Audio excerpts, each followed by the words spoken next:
It was the thought that counts, and it got the point across here. Alright, let's try this one.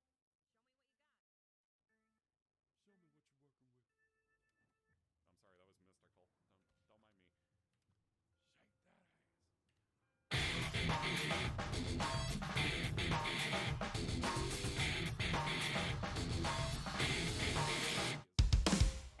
This is it, my friend. We have come to end a new beginning of a brand new world. This is it, my friend. I'll carry you within to find the meaning and the will to move on. Another day, another way, uncovering we gotta keep our promises, don't be afraid. Never turning back. Everything we sacrifice. Let you fall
There it is.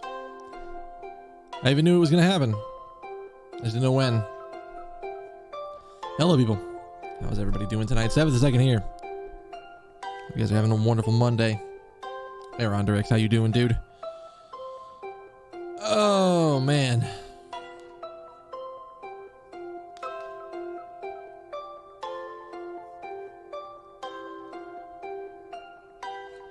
I don't know how my body decided that was the exact moment to start yawning. But it did.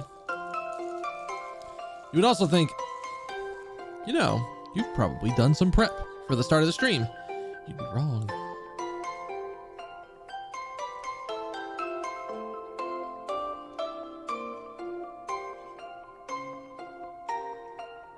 Wait, really? Huh. I, in fact, did not see that.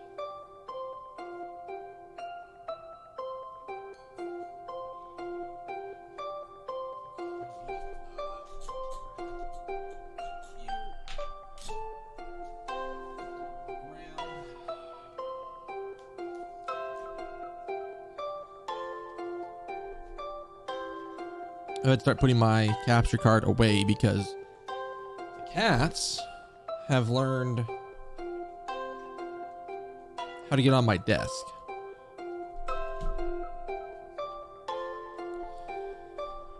And there is part of me that is paranoid that they are somehow, in some way, going to break my capture card. So...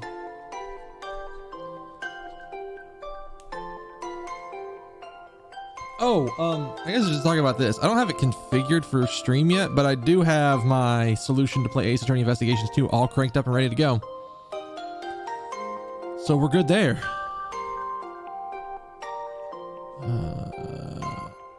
Boop. Let's do this. Oh, duh. I thought I had that turned up. I did not.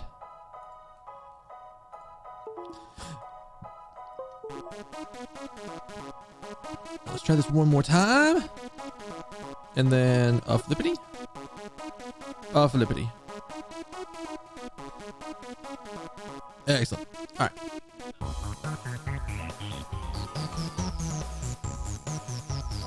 This weekend was interesting.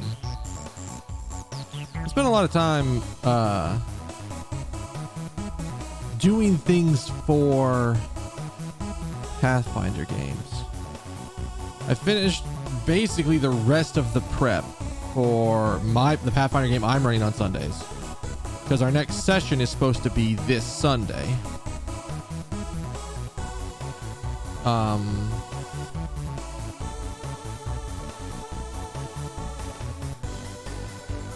So that's good.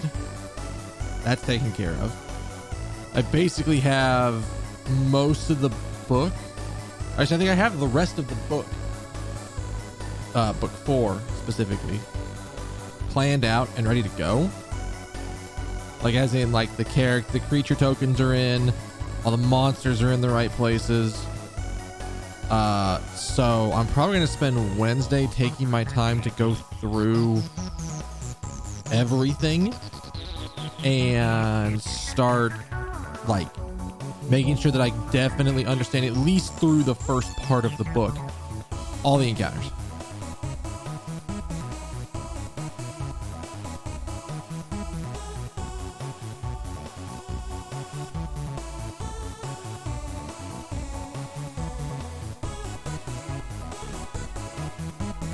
I don't believe, like, I'm like 99.9% certain there's no way my players get through that entire thing first.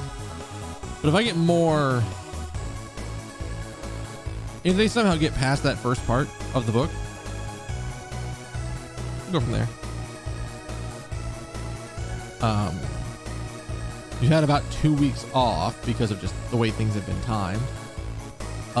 Had things been worsely timed, I probably would have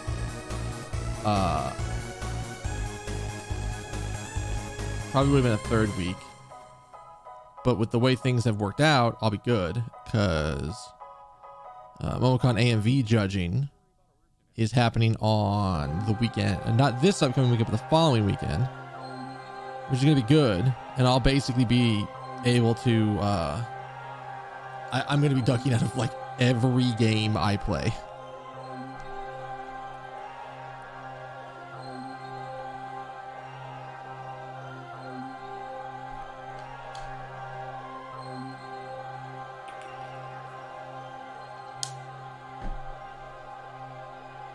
Let's see. Did I get anything else done this weekend? I cleaned up my room a bit. I've been trying to get back into actually playing Beat Saber, but it's a little harder because I've been doing all of this work with my QA engineer at my job, my day job, which is fine because we're getting him up to speed to be able to run through everything. And then we're probably going to take some time to, I'm going to have him go through and document, like make a document about here's how you do every single test that we did. And then when he does that, I'll probably be the one to review everything.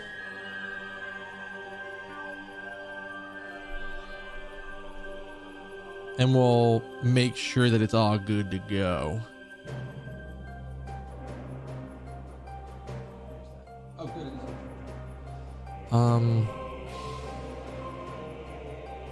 I should set that to.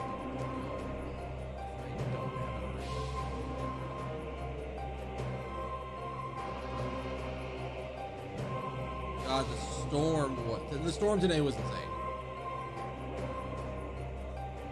I have not seen 3 sets of torrential rain come through my area in that long.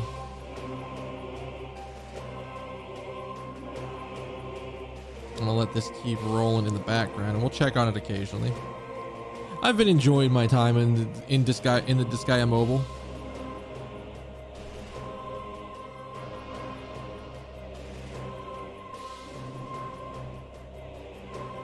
Just having fun with that.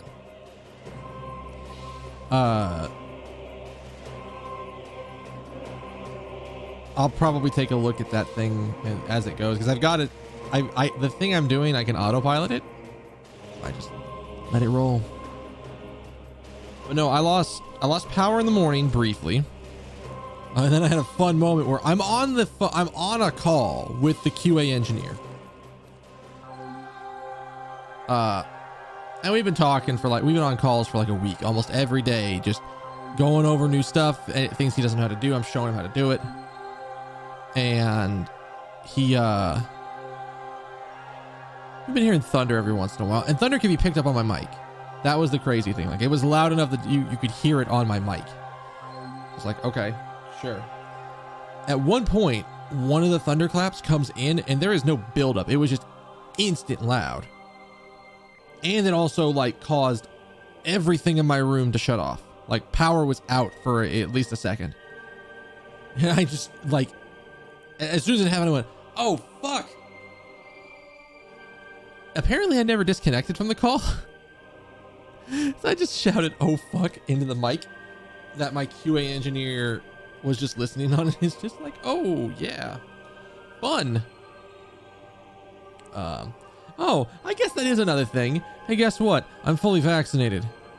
Plus the 2 weeks you needed to afterwards. So I'm sorted. I'm good. But here's the difference. I'm still wearing my fucking mask outside. I still absolutely am wearing my mask outside. I don't think we are anywhere close to the right position, especially in Georgia, of being safe outside.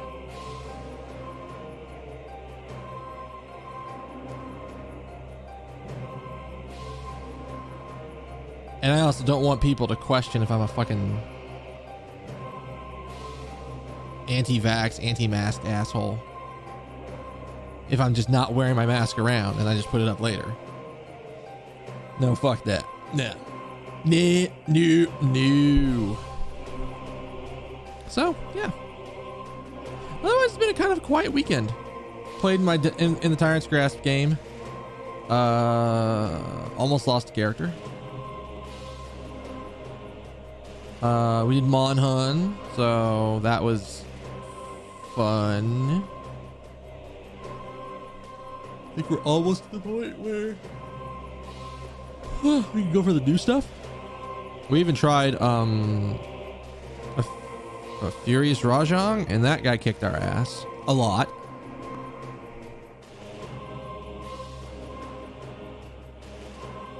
And then Sunday, like I said, Sunday was mostly about prepping for my game. I needed to do my level up for my Tyrant's Grasp game. So that was a thing. I cleaned up a little bit. Especially considering the cats have been coming in my room. Especially now, like I mentioned before about the cat getting on my desk. I have made an effort to clean off everything on my desk. Because now, whenever Woody comes into the room, there are one of 3 spots he is going to go if he is by himself. He is either going to go right here on my bed and just lay down. He is either going to jump up on my lap and lay down, or he's going to jump up on my lap and then get on my desk and look around. And it's made me have to start putting my dishes away. Like as soon as I'm done eating and I have a moment, just immediately go into the kitchen and just put them away. Put them in the sink, put them in the dishwasher if the dishwasher's full, and go from there. Because I cannot. On multiple occasions, Woody has gotten up on my desk and has started sniffing around food items, and we are making a very, very conscious effort to make sure he does not get the taste of human food at all. He should never acquire a taste for human food. So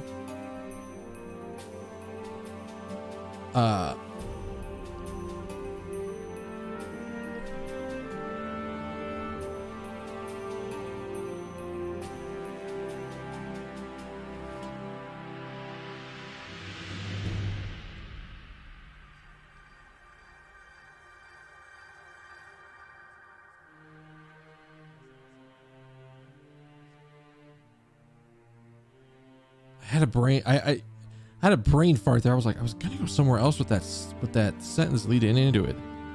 Oh, also Stormy has started to get up on my desk, but she doesn't get up on my desk. She does not. She is super nervous around me. She's super skittish around me. There's like a little, I have like a big window here, and there's like a little shelf, like a little bottom shelf at the bottom of it. For the windowsill. What she's learned is that she can jump up on the windowsill and then jump up on my desk from behind. And I have to watch her when she does it, because last time she did it, she damn near tried to pull some parts of my desk down off the side as she was doing it. So,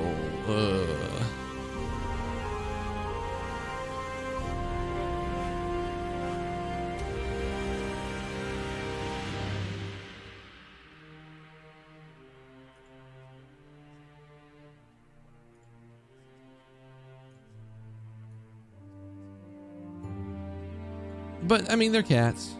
We're almost getting to the point where they can just jump up on my desk by themselves with no like in between step.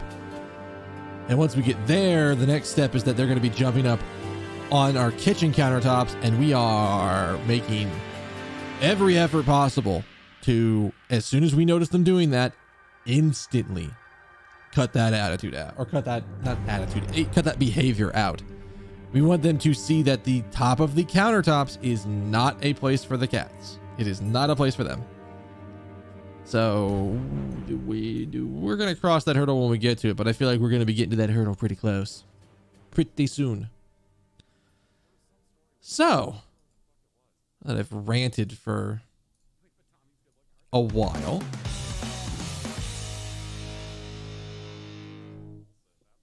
Oh, excuse me. We should get to the Mason Attorney.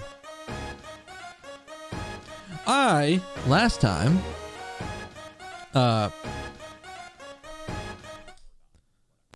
could not figure out what the game wanted me to present. thought about it a little bit, and I'm still not exactly sure. But we're coming into this with a fresh set of eyes. And we can, you know, roll from there.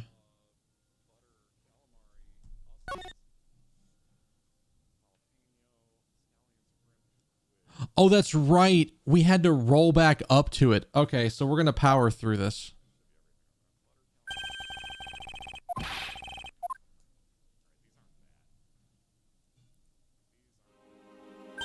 I want to get back to the investigation.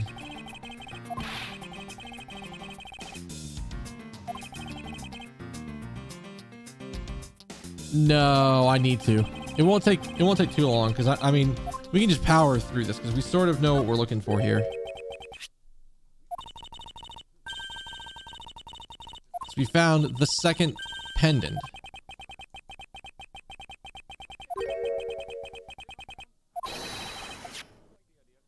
And the other guy came in. So I probably could have done this offline and gotten us back to the investigation part. But this also gives us a second chance to look at this spot because we found this pendant in the other costume.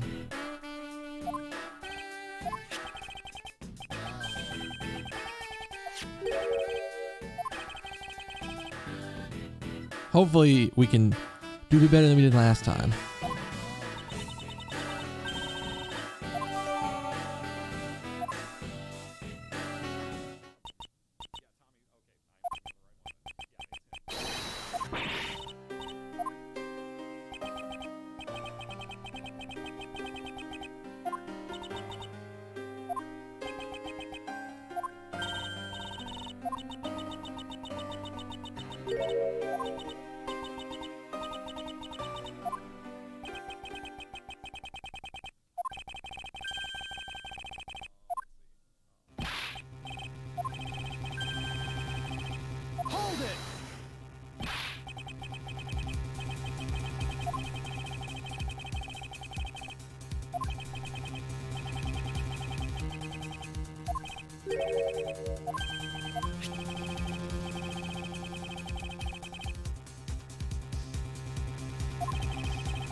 Wait.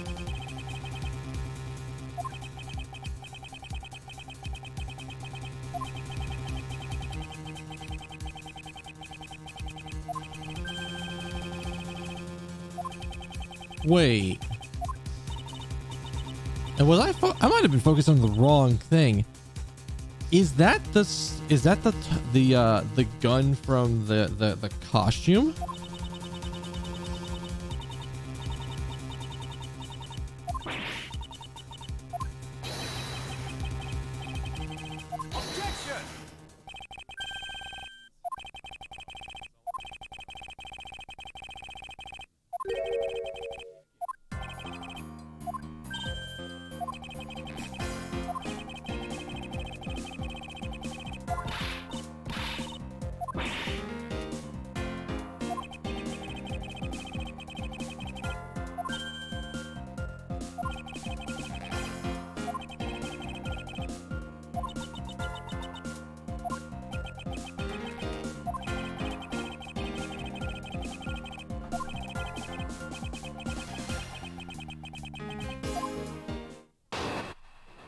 Okay, so now we're back at the thing. And I'll have to remember how the fuck I did her voice. What came up with the kidnapping plan was the butler, It was the butler, Mr. Deacon. We knew we could get rich by holding Lance hostage. Mr. Vaughn would pay anything to get his son back after all. And everything was going according to plan as soon as we got the money, Mr. Deacon turned on me and tried to kill me.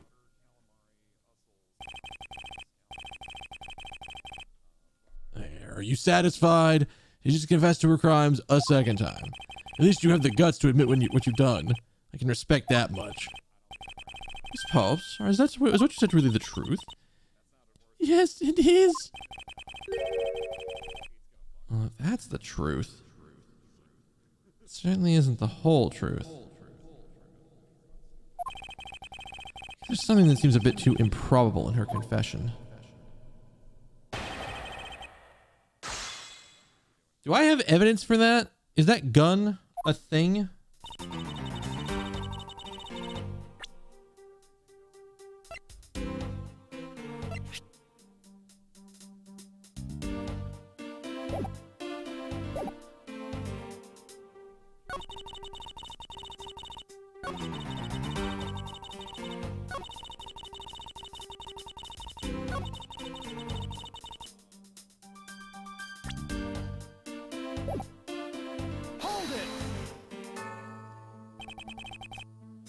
Why do you think he did that? I have no idea. Maybe he planned on doing so from the very beginning.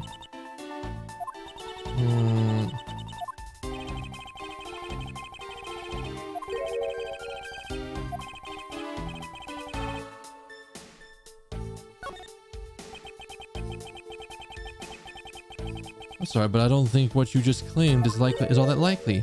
I don't think Mr. Deacon would have ever been capable of killing you.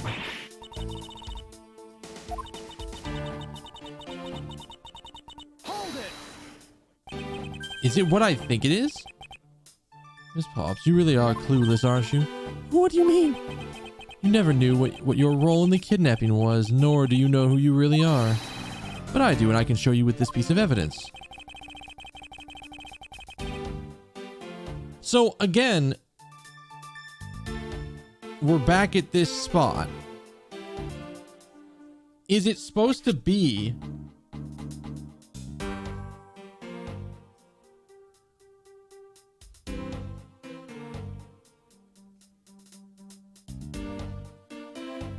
Did I try this? I was originally being like, ah, yes, you couldn't have killed him. The gun doesn't work.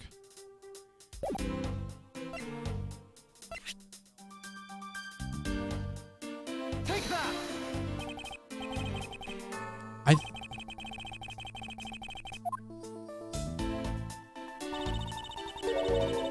Wow, from that one angle, that bandage on her elbow does not look like anything important. It looks like something very different. All right. I thought I presented this. Wait, was I stuck in a different spot?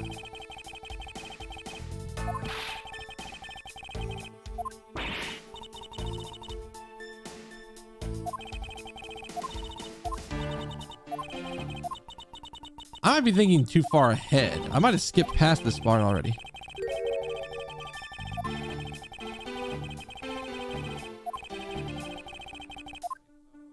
Yeah, I was past this part. Okay.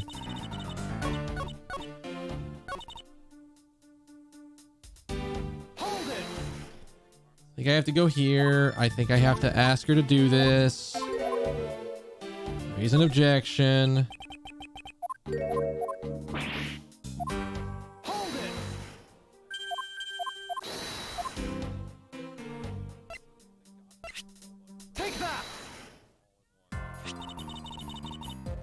Okay, so we're a little further ahead in this. Take that.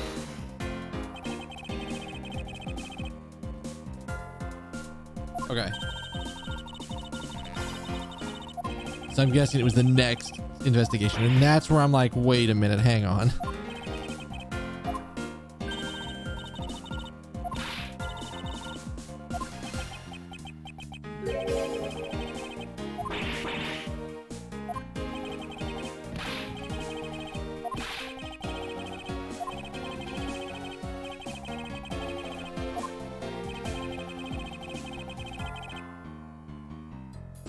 This is the thing that gives the meaning to the Pegasus pendant?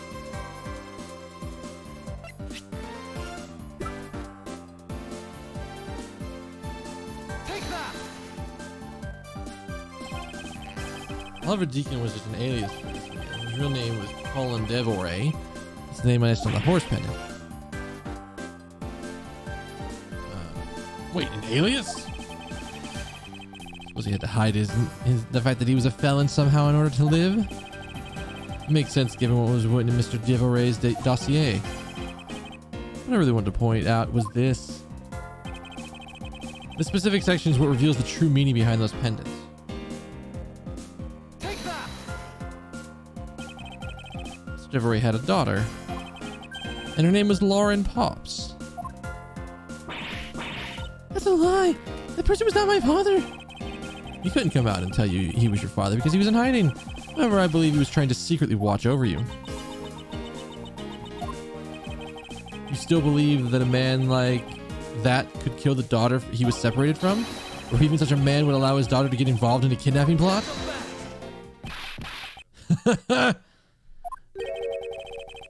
And what's so funny, Agent Lang? You're good at making up things in your head and deciding is the truth, aren't you? What are you trying to say? You're thinking it's much too innocent. After all, I've thought of another possibility. That's so? Well, then let's hear it. I think this is the one that I was fucked on before. And I think I know what it is. I think I know where I have to go, and we're gonna see what happens. I'll grant you that the two of them are father and daughter. But isn't it possible they both knew that fact? There's no coincidence the reunited pair became involved in the House of Amano. The two of them made good use of their meetings to plan this little kidnapping. When you say, oh damn, no, it's, I don't,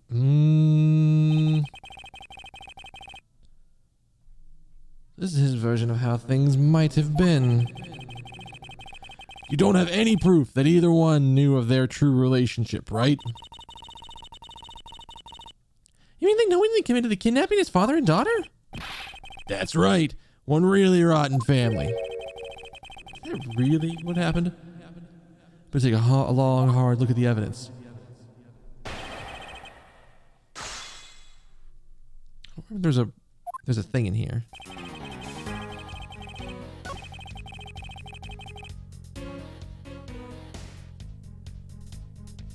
So I was originally thinking like,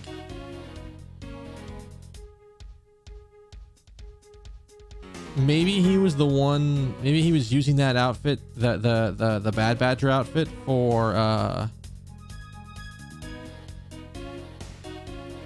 the fact that it has a fake gun.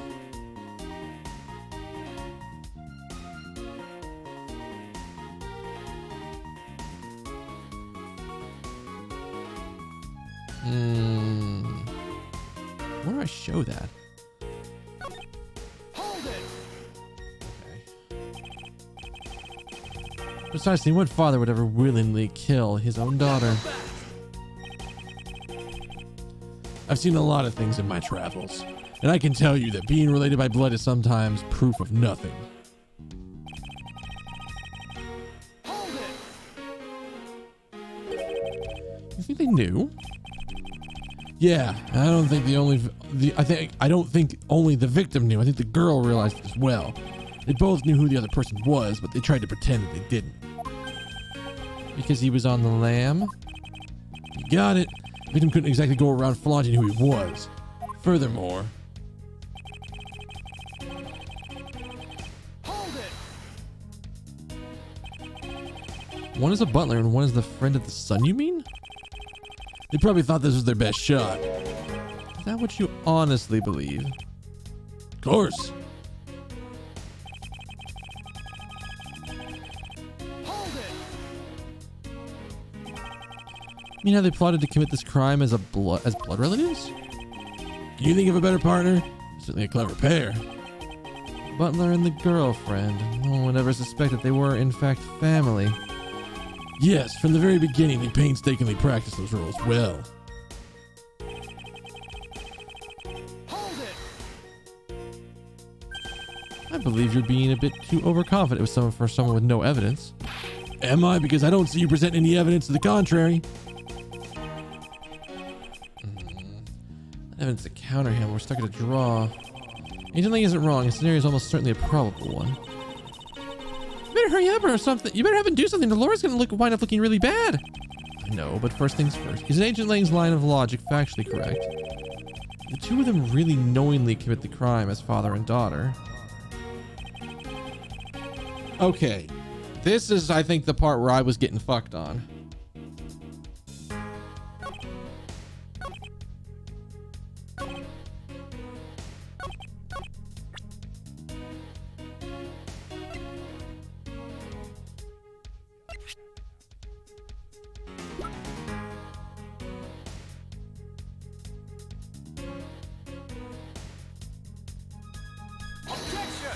No, that's not it. God, this is gonna be another one of those moments. Not yet. If I, well, okay. So,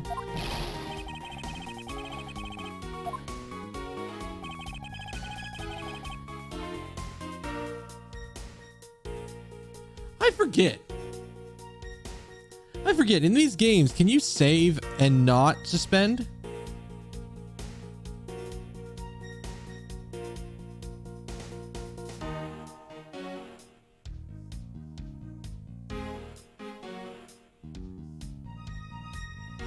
The hell happened to your eye? Just irritated from the day or something, man?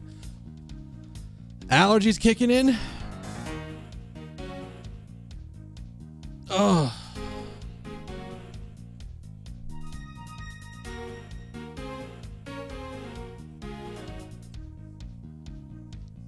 Yeah, so I don't think I can save. Well, I guess the question is, if saving suspends me. Oh, fuck. That's never good.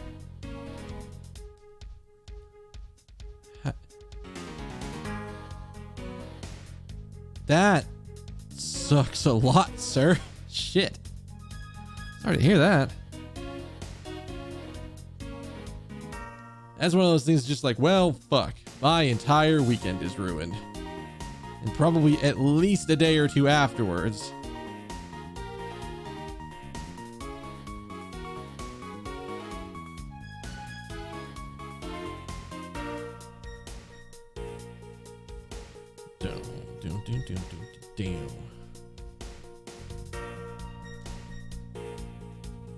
You had safety glasses and a face shield, but it had to bounce in between two openings. Holy shit.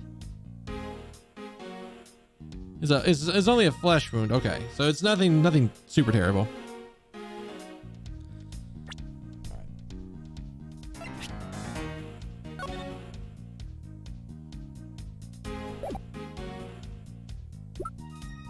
All right, I'm gonna pull the bigger screen up so you can look at the evidence. I'm looking at it.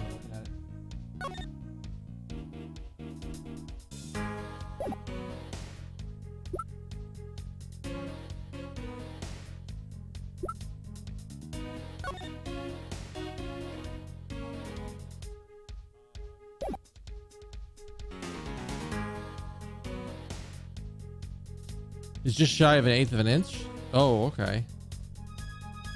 Still. Ugh.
So like,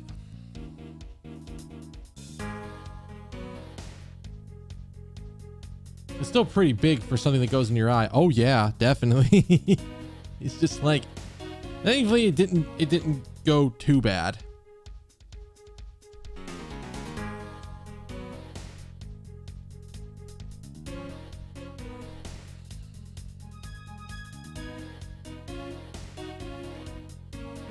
How would this even prove that?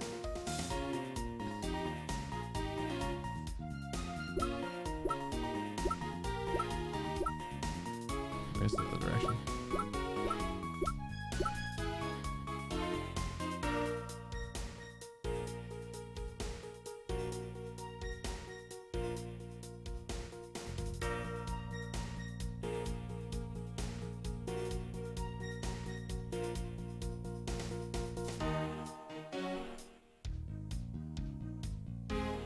How would this prove that?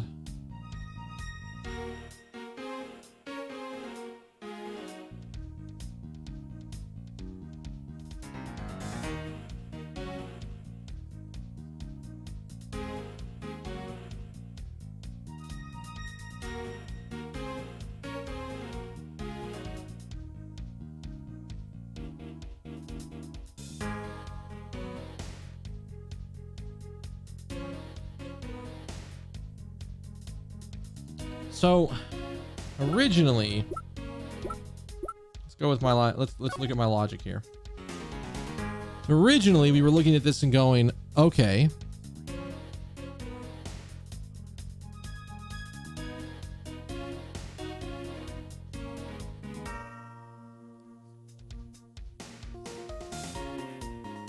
the evidence was, how did they know to plan it? But they were like, ah, yes, he's never headed towards his daughter once.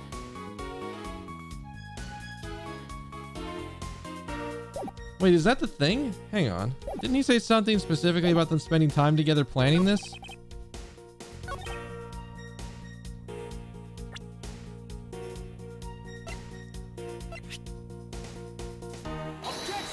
No, fuck.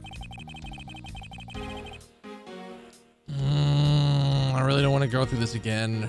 There's no way to really save this.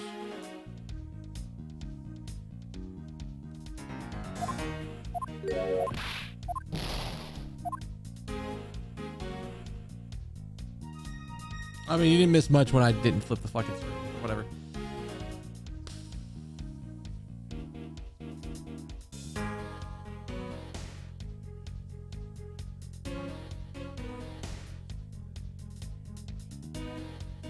I don't see this one at all. Like, of all the things I've gone with, nothing has made sense. All right, fuck it. So I'm not sitting here the entire fucking night trying to guess this, and just I'm at the point where I'm like forcing things, because everything I've tried doesn't make any sense. What is the keyword that you were talking about? What is the keyword here?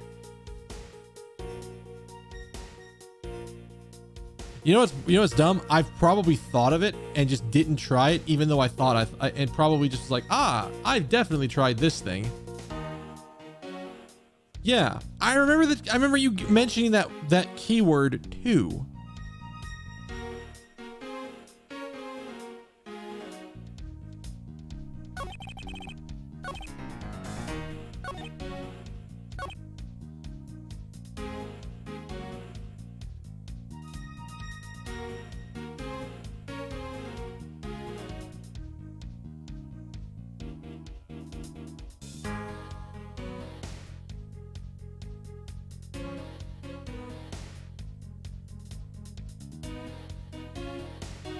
Like, was I just trying the right logic in the wrong spot? Was I just trying that? Because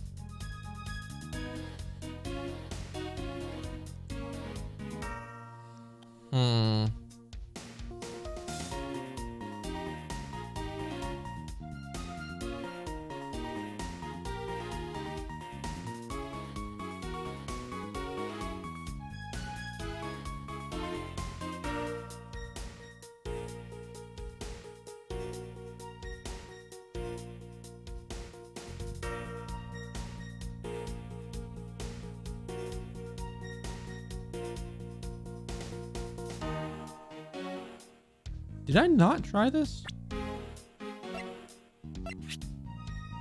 Objection! No, I did.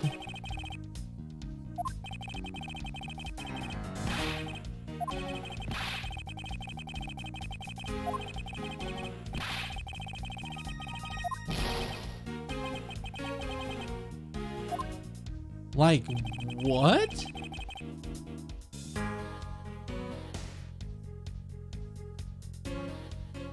The only thing we have two of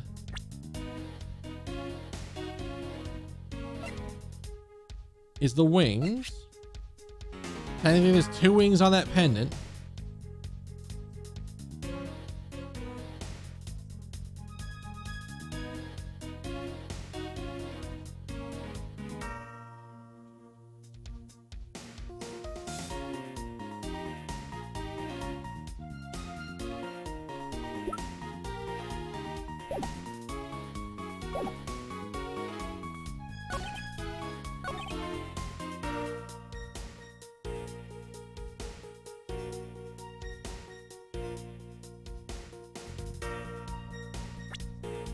How could this have been?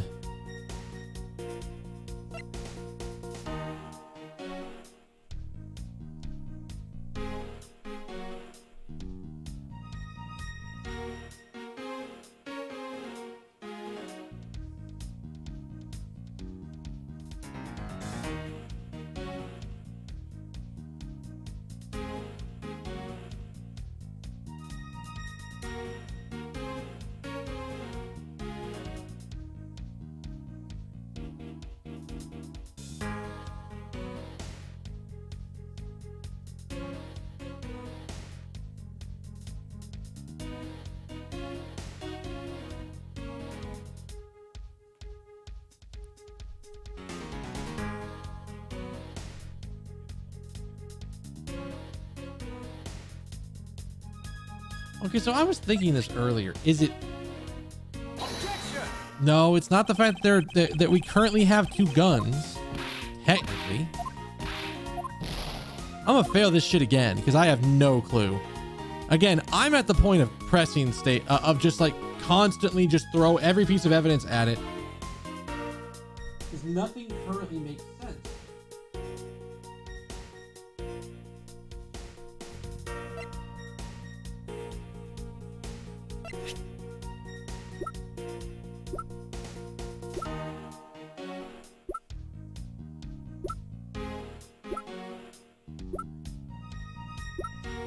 I swear I've presented fucking everything to this.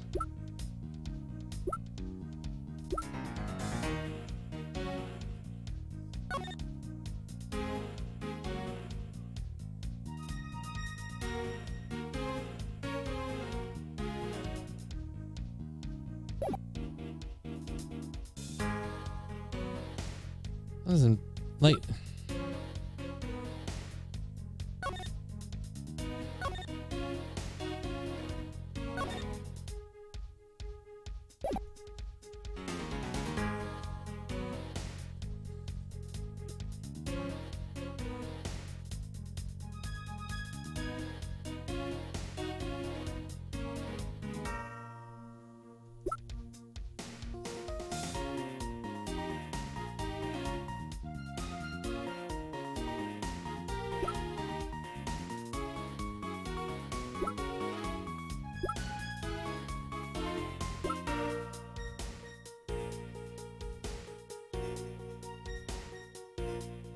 What could this be?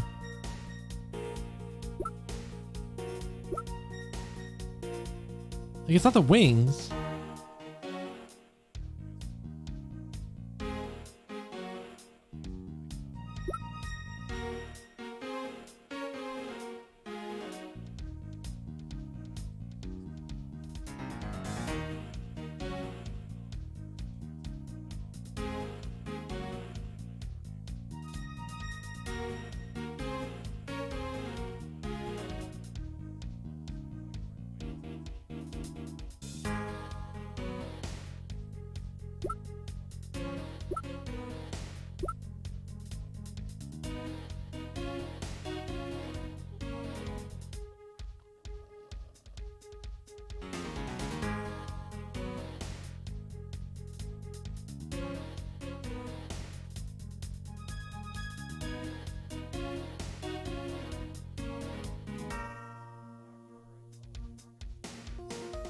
This doesn't fucking make any sense, but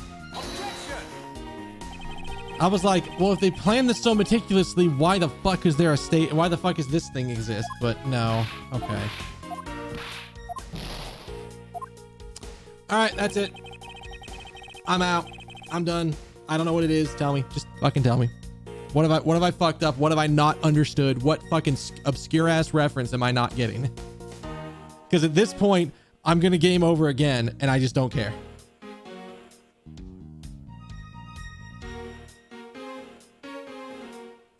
And it's early enough in the game. It's early enough. The fact that I have to go through a different cross-examination to get back to this point is real frustrating. Really frustrating.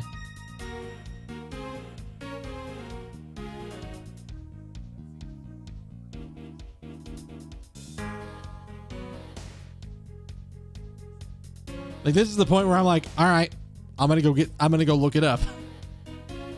I've gone through it fucking twice and I don't understand what the logic is they're trying to get me to prove here. I understand that it's somehow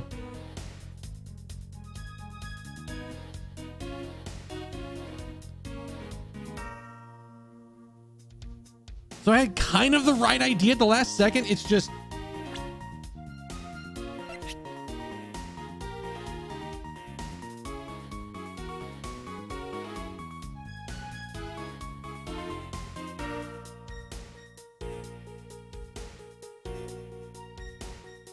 in the ever-living fuck are you supposed to make that leap in logic? Objection! What the fuck?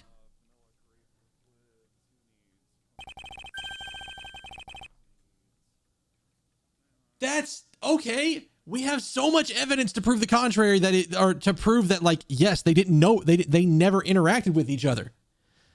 Like, yes, it makes it, and you're right, it does make perfect sense. It's fucking obscure, but this is like, ah, yes, you're not wrong. You just didn't go far enough. That's such a weird jump. What the fuck? Okay, sure. Whatever, buddy. I would not have gotten that. That would have been at least another round. It feels like a distraction. It feels like Edgeworth is like, I don't have the evidence to prove this otherwise, but you didn't think about the fact that there's a third accomplice. I mean, I was already kind of thinking this. Like a while back, as soon as we got the Tenderlander letter, that it's like, ah, yes, the son needs money, but he doesn't want to tell the dad that he fucking borrowed money from some loan sharks from the Yakuza. And is like, how can I get money from my dad without him getting the money from me? And that answer ended up being, I'm going to fake my own kidnapping. Dad'll pay the ransom. The ransom money just goes away and then we get our shit back. And then I pay off the lender and then they never hear from me again. So, like, honestly, it's probably like, this feels like not the way Edgeworth does shit. No problem, roleplay. Just enjoy your lurk. Yeah, like, legit, this does not feel like the way Edgeworth does shit. Edgeworth doesn't fucking pull stall tactics, which is why it feels so out of place. All right, but let's go with it. The kidnapping wasn't planned just by two people alone. And what kind of proof do you have of that? Quite simply, there were 3 kidnappers. Wait, 3? 4 costumes were stolen from the Wild Wild West area's back room. Found one of them in the kidnapper's hideout. But as for the other 3, we can assume they're being worn by 3 different people. We also found a set of 3 cups and 3 folding chairs that were used in the hideout. So it clearly points to a 3-man group. And if I believe this third person is the real mastermind behind the kidnapping. Again, this, oh my god, this feels so fucking fresh. This does not, I understand how this is a super, this is fucking, I don't have it. I don't have them anymore. I'd have fucking pulled it out.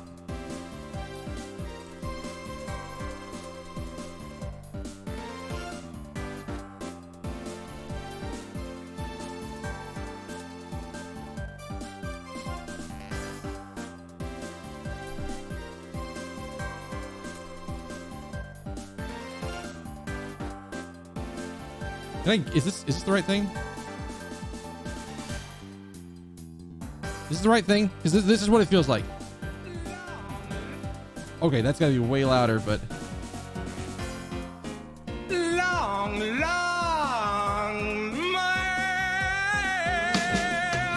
There you go. That's what that feels like.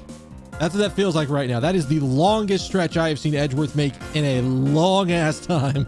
But all right. If it keeps us in the game, it keeps us in the game. Who is this mastermind? Ah, the brains of the kidnapping. Finally, we get to go this way. Because she's taking a fall for him. Lance Amano. Really? Yes, the abduction was in fact a scheme set up by Lance himself. Recall what he was saying when he appeared before us. Did you see the faces of your kidnappers? No, I didn't see their faces, but two. One was a woman. However, there were 3 kidnappers, which is in direct contradiction to what he said. But I only saw 2 people. This guy was being held hostage. It's possible he couldn't see all 3 of them. Ah, yes. But when you were being held, I have my doubts about what happened then. Lance, would you mind telling us what happened while you were being held captive? I really don't remember much, honest. But if I don't tell you at least something, you won't believe me at all, will you? This bitch. I was kidnapped yesterday morning. They had me shut in that room blindfolded the entire time. But the kidnapper suddenly disappeared around the time I heard rain falling outside. My hands were cuffed. But what is this? Quit fucking with your bow tie. Oh, he is cuffed. My hands were cuffed and it was a stroke of luck that they left me alone.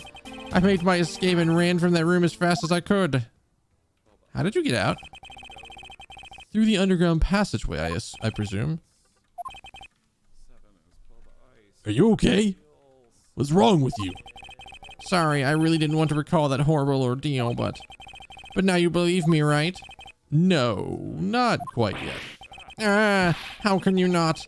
Why do you look at me with icy daggers in your eyes? Because he's a prosecutor, and because they're always like that. Have you no, Agent Lang, a prosecutor's eyes are for discerning the truth. Should they be interpreted to be cruel at times, then so be it.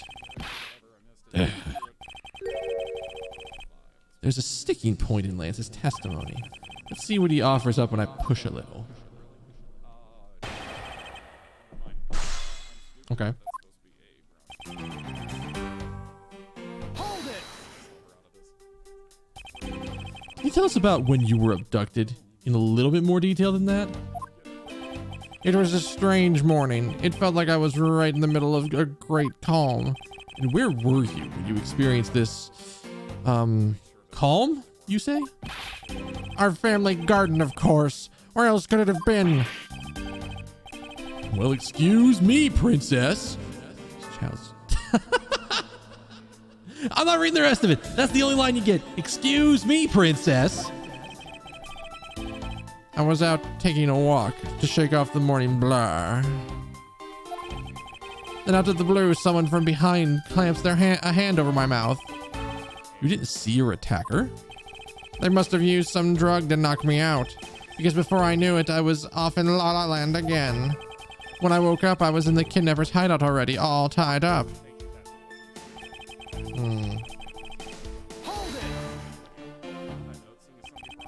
By that room, you mean the room in the kidnapper's hideout, right? Yes, but I was blindfolded the whole time, so I didn't know that until I made my escape. Then you were in the same room as your kidnappers?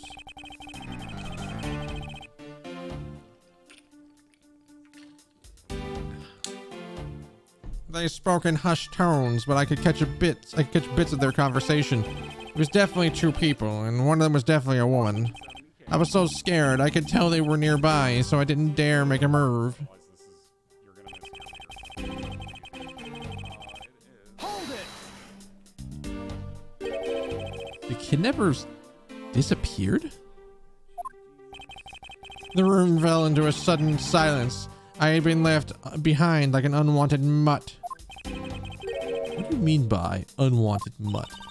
What a pointless question. It's like it's going to tell you anything new, you know. It's a poetic simile. You know, you should learn how to use them. You may look refined on the outside, but it's no good if you're not refined on the inside as well.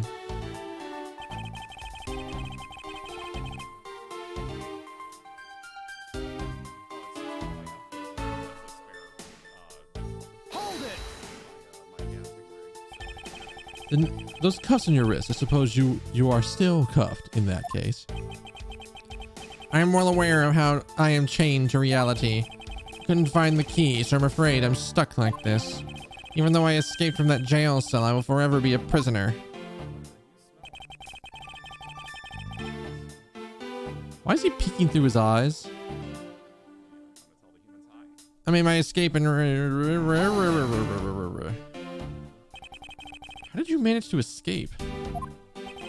I wanted to just get out of there, but the door leading outside was locked, which is why I had to use the underground passageway to make my escape. I remember our escape being equally as hard. It's an valuable piece of testimony. I mustn't let it go unexamined. Hold it! By underground passageway, you mean the one the staff uses to travel unnoticed? I suppose that's what it's for, but I didn't run into any staff members on my way out. And once I was up top, I was busy trying to find a member of the police. And that's when you found us, congregated at the stadium, I suppose. Let me ask you then, how did you get a hold of the key to the underground door? That was easy. It was hanging right there in the room, on the wall. I do recall a key hanging on the wall beside the table. Boy, does that bring back memories of our situation and how we made our escape. Indeed.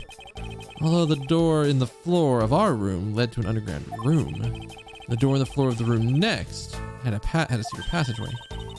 A secret passageway under a theme park? Well, that sounds just like so much fun. Is there something off about the way Lance made his escape?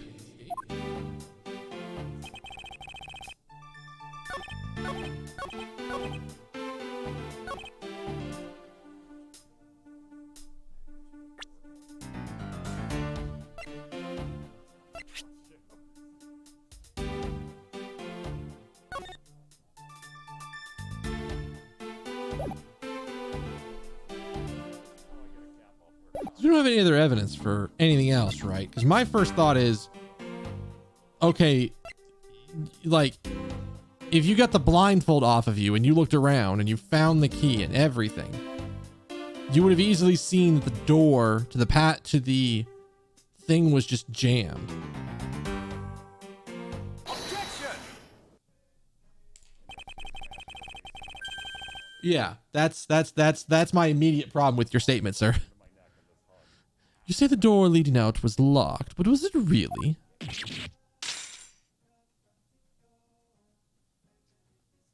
Yeah. We're talking about that room behind the saloon front, right? Look, I heard it took quite a few men to get that thing open, right, Shi-Long? Yes, that is correct. Then take a look at this. What is this? It's a sword? It's especially reliable if it's broken like that. Let me start from the end. My conclusion is the door was never locked. It's simply held shut by this sword, which was used to jam the handle. Lance, even though your hands were cuffed together, you could still use them. If that's the case, why did you not simply remove the sword and escape? Alright, why didn't I? I was disoriented. Yeah, yes, that's it. I didn't notice it. As if I could accept such a bold-faced lie. Jesus! Motor, you're the host. I know I had to get the truth of Lance. Place all of his meals.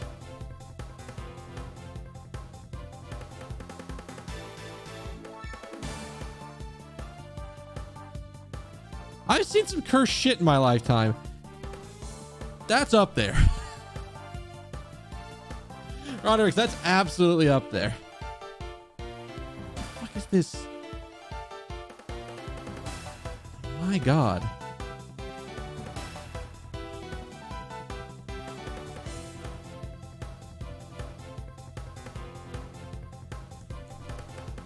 Like, if I didn't know any better, I'd have said this comes from the local nerd bar down the road.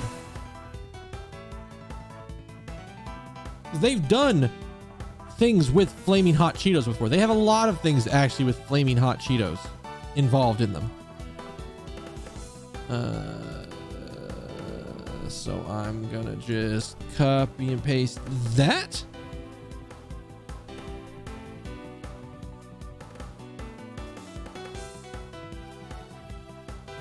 My God, that's pretty fucking cursed. Like, my God.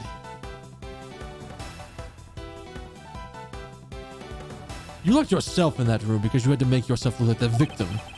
But you did not, in fact, possess the key to that door.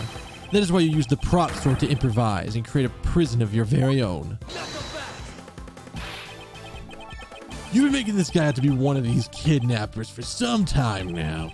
What if you've forgotten something very important along the way? What would that be? A motive. What else? Do you honestly think that an upright, pure boy like him would hatch up a completely pointless scheme such as kidnapping himself? No, give him the finger. Give it to him, Edgeworth. Finger this man. This proves that Lance did indeed have the motive to commit the crime. Take that! To put it simply, Lance has a very urgent need for money. This is hardly your typical love letter. It is in fact a collections bill. It appears our upstanding boy had accumulated quite a debt. Isn't that right, Lance? Yeah, can I get back up? The cuffs aren't even on! Yeah, but this is my channel. It's exactly how cats work. For anybody that doesn't know. Looks like it's hard being the son of a rich man too. It must be rough when you have to resort to stealing from your own old man, huh? No, all right, I give up. I abducted myself. Lance. It's over, Lolly. In this life, we really are bound to our fates after all. I wanted to go with you to a new town somewhere where no one would know us. I wanted us to be well off with that $1 million, but now that dream is over. Oh, Lance. You're giving yourself up? Yes, I had planned to run away from this world with my Lolly.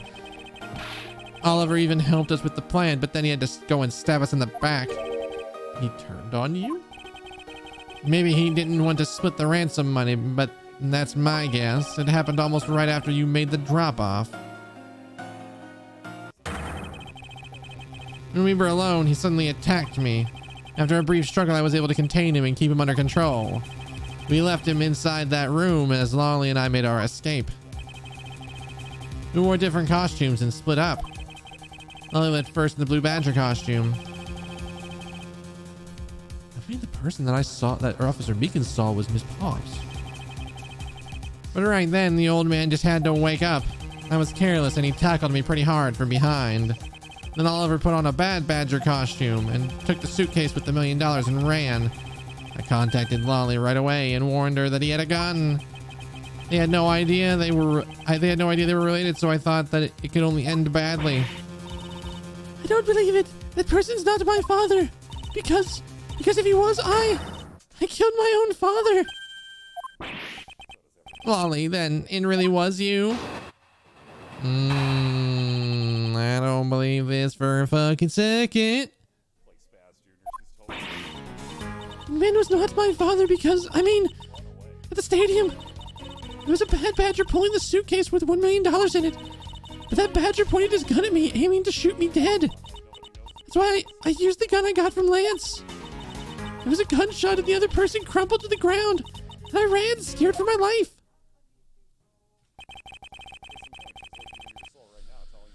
I think the big picture's finally coming into focus, don't you? Lolly, forgive me. I didn't think it would turn into something so frightening. If only I could have protected you. So, Miss Pops, She shot her own dad, even knowing who he really was? If what she said is true, are you saying she's lying? Why would she lie about something like that? What purpose would it serve? You'd be surprised how often people lie without even realizing it themselves, Kay. Huh? What's that supposed to mean? What I mean is, listen very carefully to her confession once more and you'll see.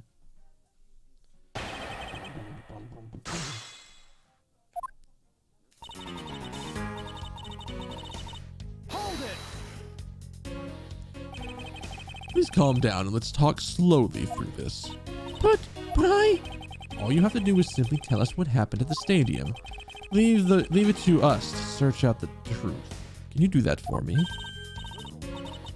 All right. So at the stadium. Hold it! That was the ransom money, wasn't it? Yes. That's how I was able to identify Mr. Deacon almost immediately. It was thanks to what Lance told me. And what did he tell you? Well, he called me on my cell phone and told me. That phrase is forever ruined. I'm just gonna let you know right now. Fucking Drake over here ruins a phrase, and you just can't. Mr. Deacon had betrayed us and run off with his ransom money. And how he had a gun. Hold it! Were you able to clearly see the gun? Yes, I got a very good look at it while he was pointed at me. Father, why would you try and shoot me? You really think a father would shoot his own daughter, Mr. Edgeworth? I don't know. I don't want to believe it myself. But it's true, my father's left arm was raised in it with a gun and pointed straight at me. I'm about to die, I thought. Miss Pops. Please, calm down and take a deep breath. And then would you allow me to please hear that last statement one more time? Yes, of course. Right? We have this, right?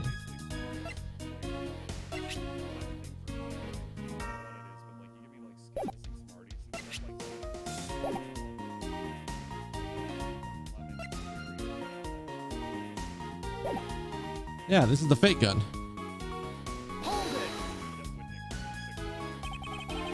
And you felt your life was in danger, correct? Yes, I'm about to die, I thought. So... Hold it! You shot Mr. Deacon? Miss Pops! Yes, I shot him. Well, that's been on for way too long. That is, as they say, is that. Miss Lang, Agent Lang, Miss Pops is far from done. She hasn't even finished her testimony yet. You're going to continue questioning her? What a waste of time. Miss Pops, if you please. All right.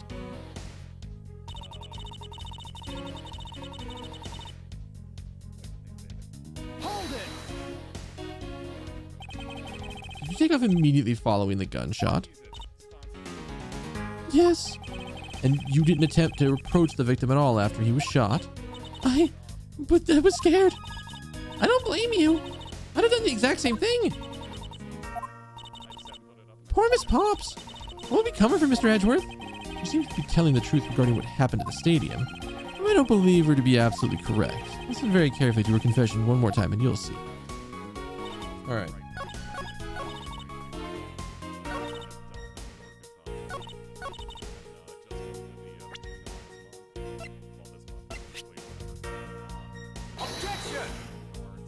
Wait, is this not it? Uh-oh. Huh? Where? Not polite to confuse the poor, helpless girl, Mr. Prosecutor. So you have something significant to add. Just shove that jabbit in the jabbit in your mouth? It's a cravat and it's a fashion statement, not a gag. What? I can't, right? His liver, from what I could tell, gave out, and he was having a lot of problems. Took him in, and it was just, basically like, oh, it'll be like $1,300 to diagnose him.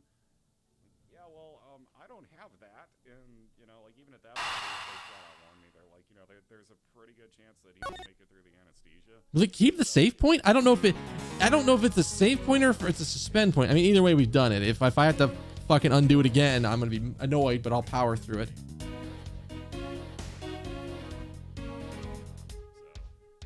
Really quiet in the background? I don't know what the fuck you're hearing.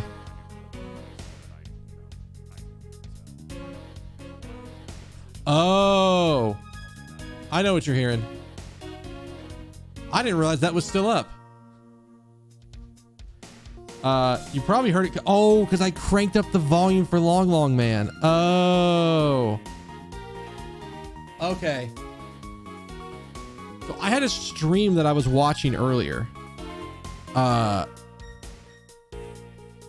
And I think at some point I needed to listen. I don't remember what the fuck I was listening to, but I had him cranked all the way to like almost minimum.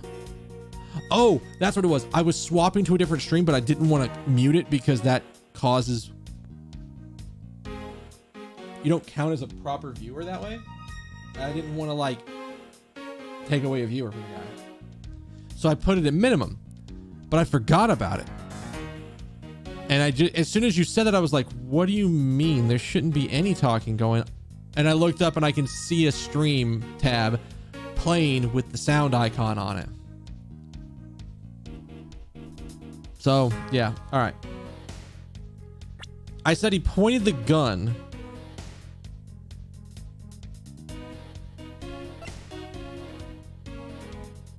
Wait. The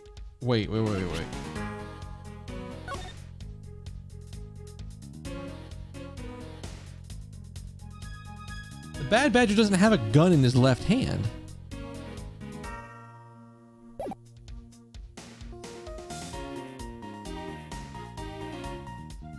It's in his right hand. Objection! Fuck. Okay.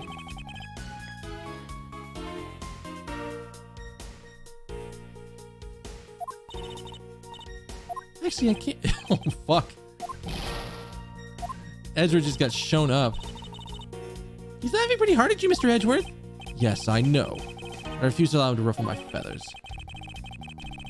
I'm going to remain calm and collected and find my contradiction. I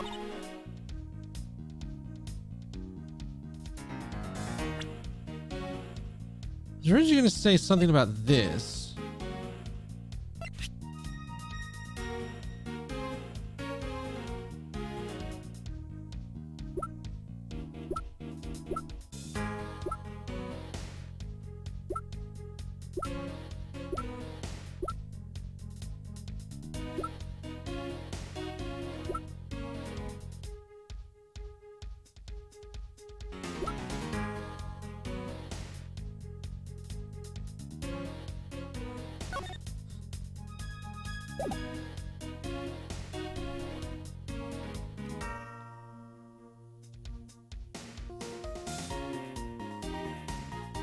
Oh, fuck. I don't know how to connect that, but I see it now. I fucking see the ending. Okay, Kuthonic, when we got through the most, like, jank, long-ass stretch of a logic that I've ever seen, especially coming from Edgeworth, where the way out of the, yes, these two have been plotting together as father and daughter. How can we prove that they're not, that they didn't use the time together that well? The way to prove that was the fact that three costumes went missing. 3 costumes got stolen, and that we proved that it was Lance, the kidnappee, who was in the 3rd costume.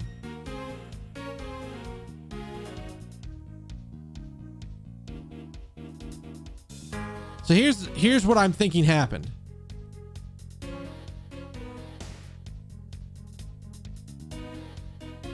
Also, we're also on a cross-examination where Lauren is saying that she shot her dad. So here's what I think happened. A lot of this comes down to the costumes. Sure, we'll leave it as Lauren in the Blue Badger costume. I don't think Oliver was in the Bad Badger costume.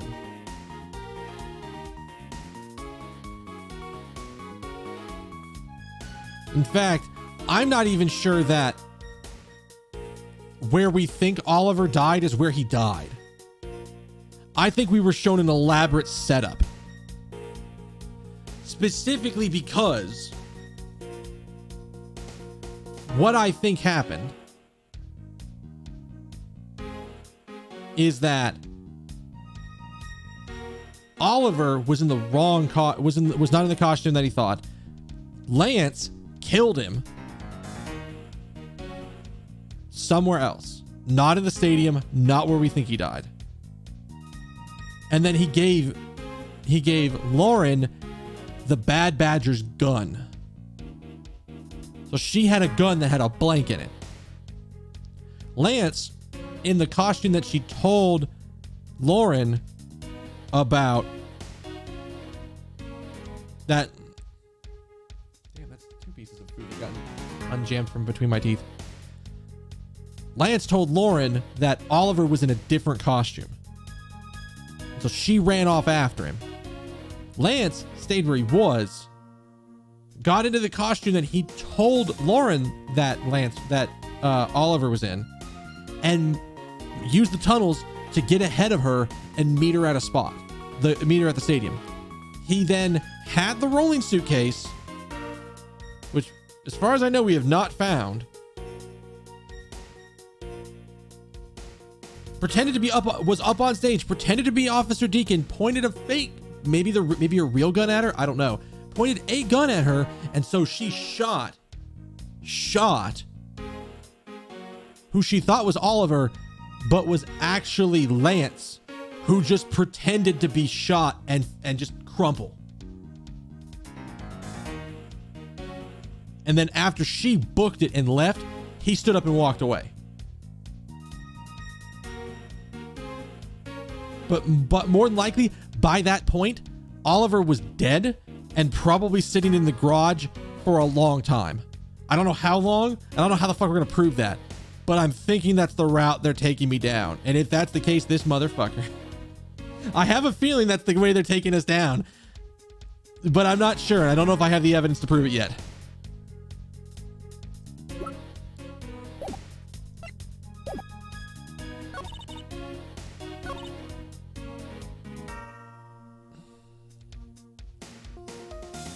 Also, I might be about to die again, so.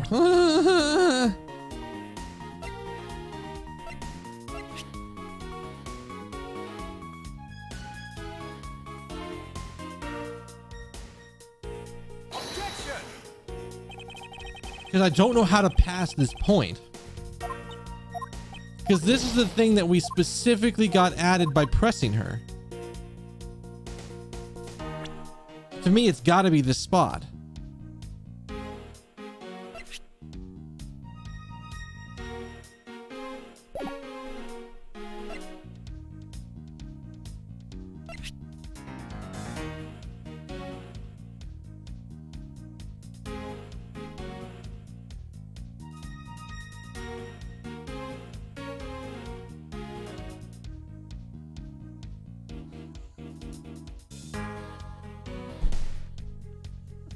I'm sorry. I glanced though. So I dropped the thing that Ronderix,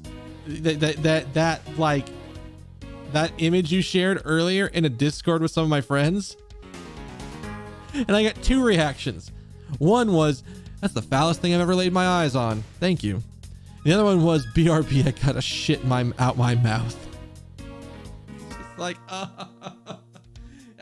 you found some cursed shit, my dude. Thank you, sir. Piece of cursed shit.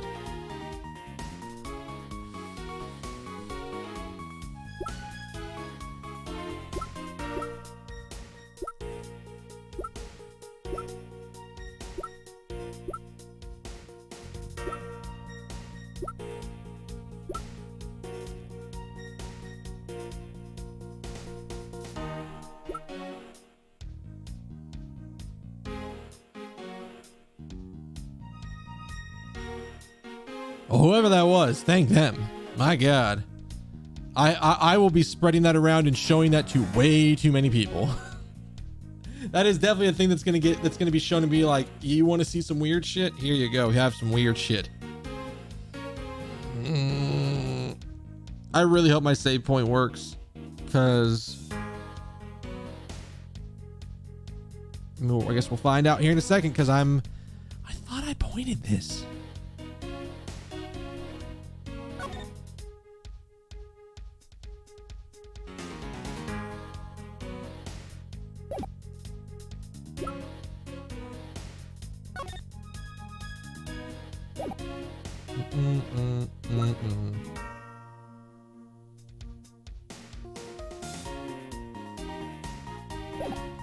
Wait, did she see how she shot him?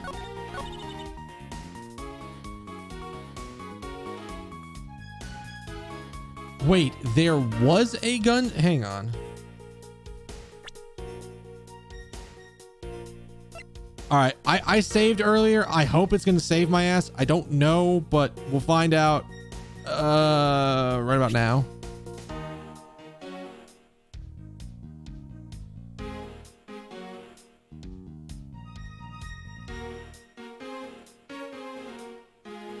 Did I present this earlier? Or if I presented this earlier or not.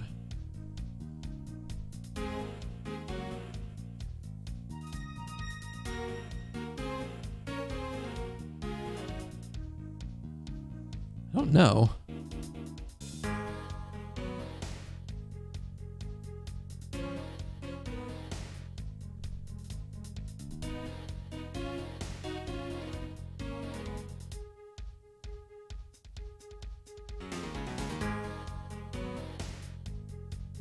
I don't know how he would have faked this.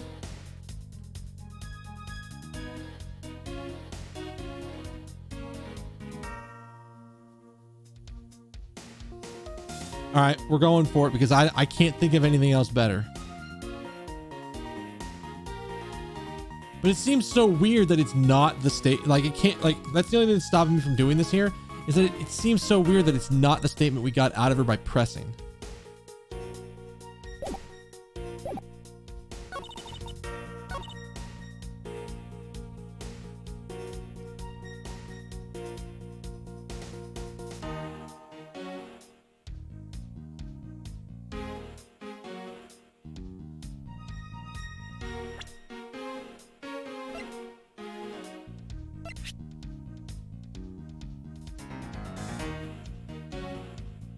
Because I'm like, how does this prove fucking anything?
Yeah, it does not look like a band-aid from this angle.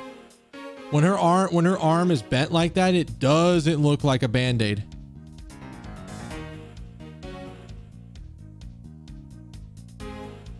I can see it when she's in a different position, when she's in a different pose.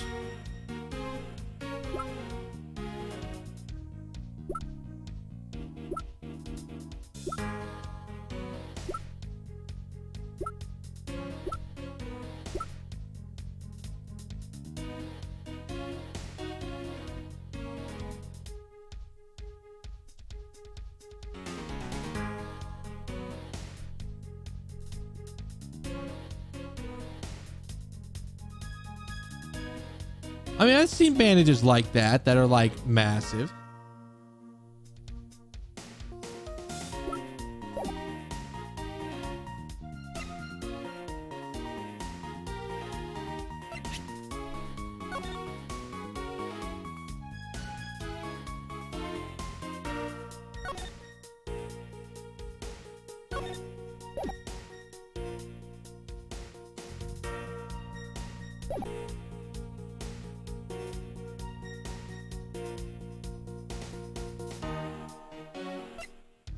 Wait.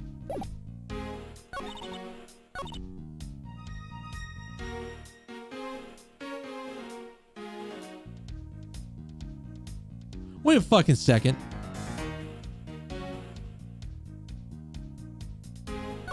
The new statement is, but that badger pointed a gun in his left hand at me and aiming to shoot me dead.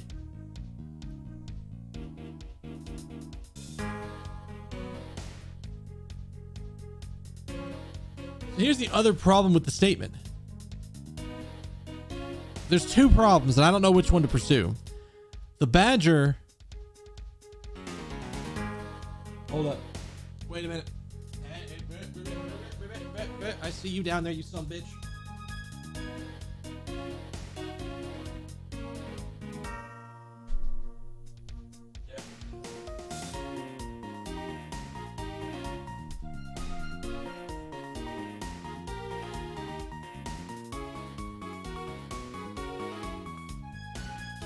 So here's where I'm going with right now.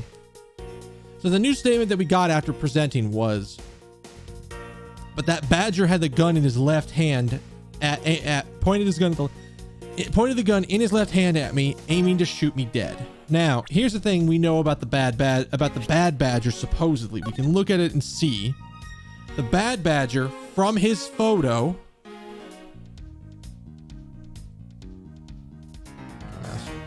From his photo, has a gun in his right hand, not his left hand. And I thought I presented that, but maybe I'm wrong.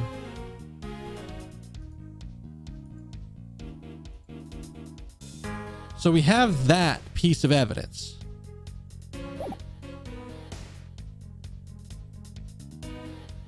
Which I thought I presented. Did I not present this?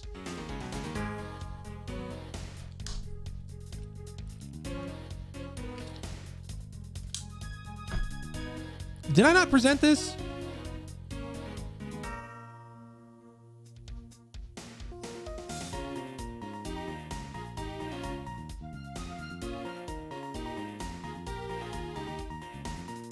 Because here's the other thing. This is the other thing that I'm talking about. So there's this other part where she goes, there was a gunshot, the other person crumpled to the ground, and I ran scared for my life. Then the other problem with this statement is, who moved the body?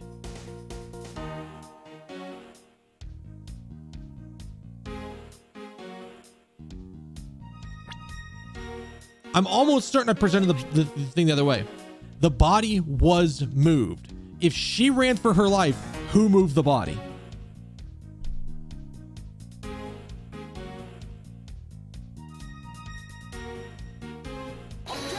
Nope. All right. Okay, so here's where we get to find out if a save point is actually a save point or if it was a suspend option and it gets deleted as soon as we're done.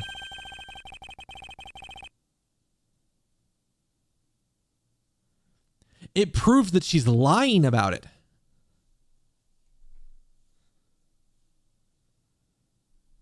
Now, admittedly, Lang probably didn't give a fuck about the fact that she's lying. But it's like, if you ran for your life, then how did the body get moved? Well, she doesn't know. If she had an accomplice, she should be telling us. But if she says she doesn't have an accomplice, that doesn't make any sense. Either way, we're just going to fast forward through this. Because we're going to reload our save and we're going to figure things out. Because this is like the exact same thing. Again, I think I see how to prove this. Or I think I see the logic line that we're eventually going to get to, but I don't know if I see how to get to that ending yet. Thank God. Okay, let's check because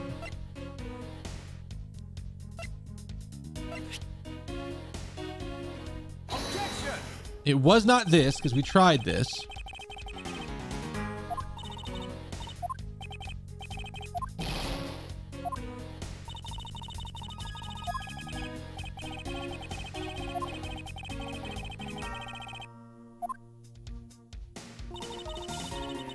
I don't have a way to soft reset. Oh, actually, wait, no, I do. I guess I could force close it and just go.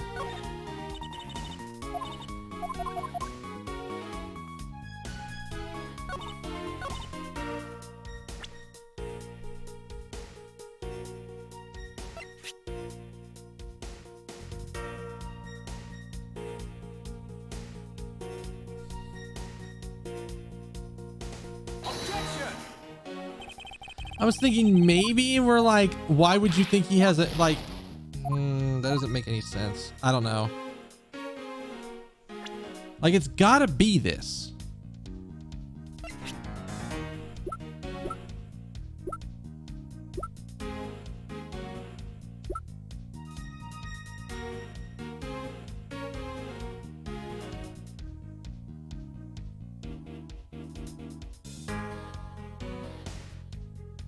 Are we going off the idea that she doesn't know who she shot because she never checked the body?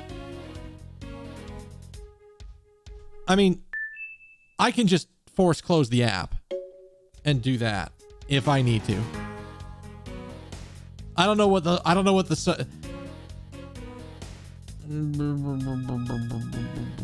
we'll try it if we need to, but I don't know if that button combination works on a 3DS. So like, yeah, soft reset would boot me to the title screen. It does work on a 3DS? Well, we'll remember that for the next time we need to actually do that because I'm about to fail it again. Give it to me.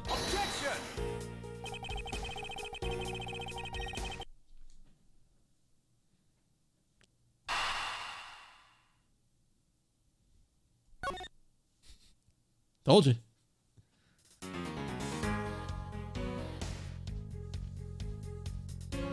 So that line of logic doesn't work. To me, it's about his left. It's about the guy. It's about the left hand.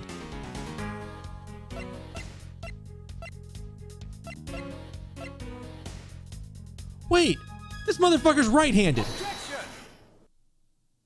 Wait a goddamn minute. Wait a fucking minute. He's right-handed.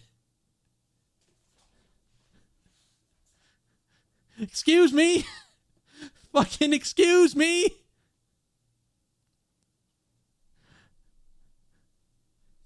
That was an immediate flash of like, oh fuck, I'm an idiot. I forgot about this. I have a dossier on your father here. According to this, your father was right-handed. Then the person pointing the gun at you from atop the stage was not Mr. Deacon.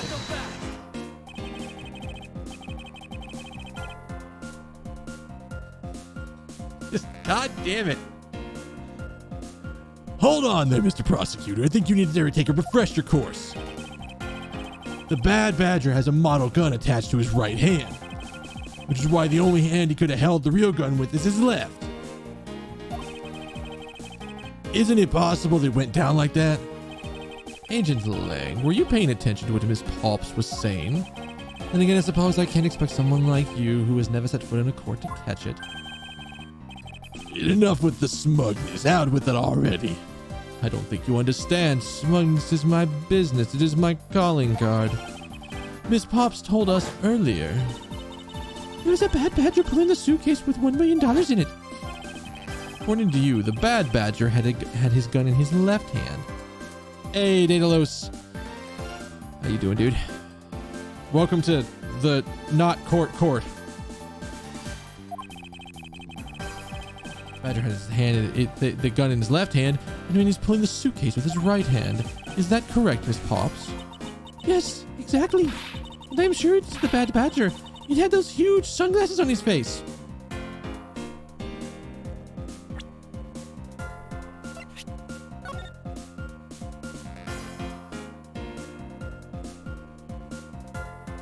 does have huge sunglasses on his face.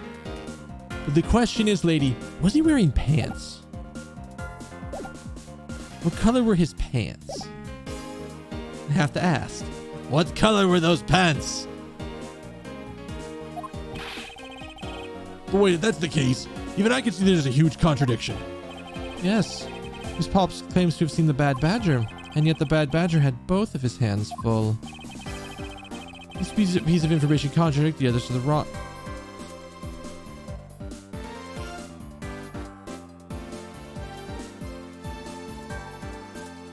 Both are correct. Fuck off. Ah! Okay, did that actually... I don't know if that did it right or not. Not that it matters for you guys, because I don't think you guys care. It didn't actually mute you. All right, cool.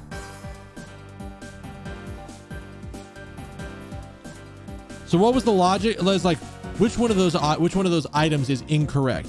Was he not the Bad Badger? Was he not carrying something in both of his hands, or were they both right? And the answer was they were both right. Impossible. These were the irresolvable contradiction. Miss Pulp's entire statement rests on the fact that she saw his sunglasses and the beard. No, that wasn't the Bad Badger. Was it? What if that Bad Badger wasn't wearing pants on his lower half? This proves there was a way for the Bad Badger to freely use both of his hands. Take that! The costumes have two parts to them, a head and the body. Oh, I get it now. The head Miss Pop saw was probably really the head of the Bad Badger. However, it is not possible that the body was that of an entirely different... Is it not possible that that body was of an entirely different badger? A different badger? Yes. Or to put it more bluntly, I believe it was the lower half of this badger. His lower parts. Oh, fuck you. Shit.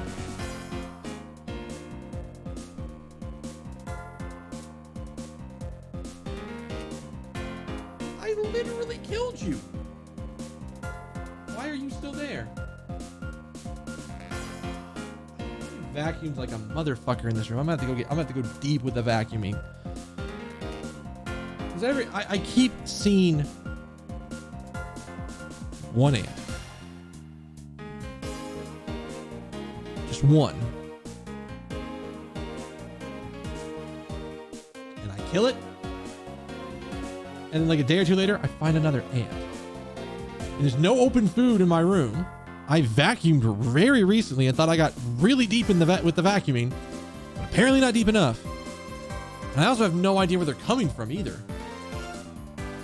I can't tell if they're coming from like outside the room and working their way in, or if there's like somewhere like a small gap in my window that I have to fucking deal with. Another spider up there, isn't it?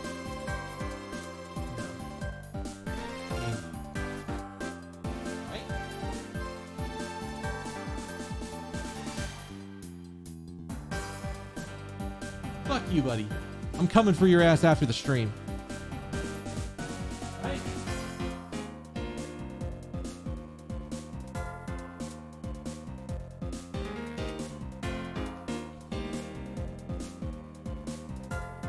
Yeah, because it was... Oliver was supposed to be in the Bad Badger costume. She was supposed to be in the Proto Badger costume, and he was supposed to be in the Blue Badger costume.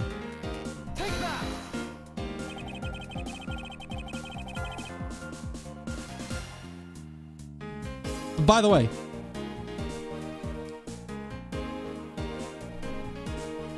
like I've had a spider in my room before, and I usually just let them sit in the corner. I usually don't give a fuck because they're not fucking with me. It's only when they have, when they're over my bed where I'm like, all right, you got to die. And I was about to be like, well, there used to be a spider up in that corner who I caught moving over to my bed, so I had to take his ass out. And then I just kind of like started casually glancing up. And in that corner, over there, the one like on the far side of my room, I look up. What the fuck do I see? There's another centipede in my room.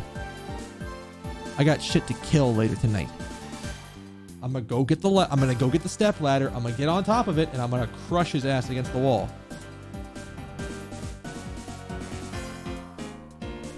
I know the pest control guy treated for centipedes. I know this because I literally talked to him earlier, or a couple of days ago, back on like Thursday.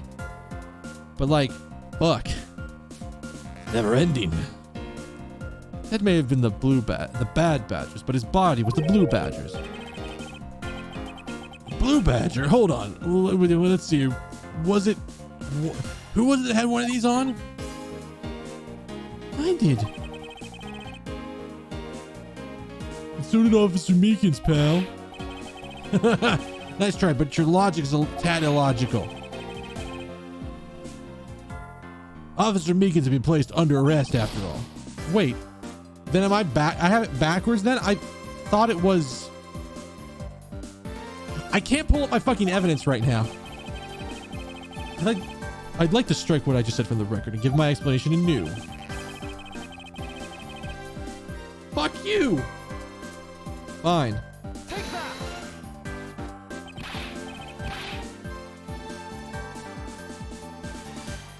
You get a tiny gun, you fire repeatedly, destroy it segment by segment as it charges you down through a field of mushrooms.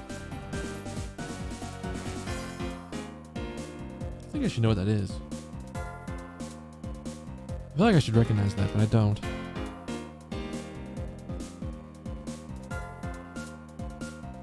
But no, like, we have a problem with centipedes in this building. And millipedes, honestly. We haven't seen millipedes in a little while. Those are mushrooms? I guess. I mean, sure. All right. What the heck is it? It's the proto-badger. Yes, in a simple matter of process of elimination. Miss Pops was wearing the blue badger costume, so we can eliminate that one. I legit thought she was in the proto-badger costume and that he was in the blue badger costume. I legit thought that, and I can't check my fucking evidence, so I was still thought about that. And the pink badger is the wrong color. Otherwise, it would have been incredibly obvious. All that's left is the proto-badger costume. Miss Pulps, who was the one who wore the proto-badger costume? That would be Lance. Are you saying what I think you are? That Lance Amano donned the bad badger's head and pretended to be Mr. Deacon? On top of which he plotted to shoot Miss Pops while wearing that hideous thing? The stage that was set up in the stadium was nothing more than that. A setup. And its purpose was to lead Miss Pops into believing she had committed murder.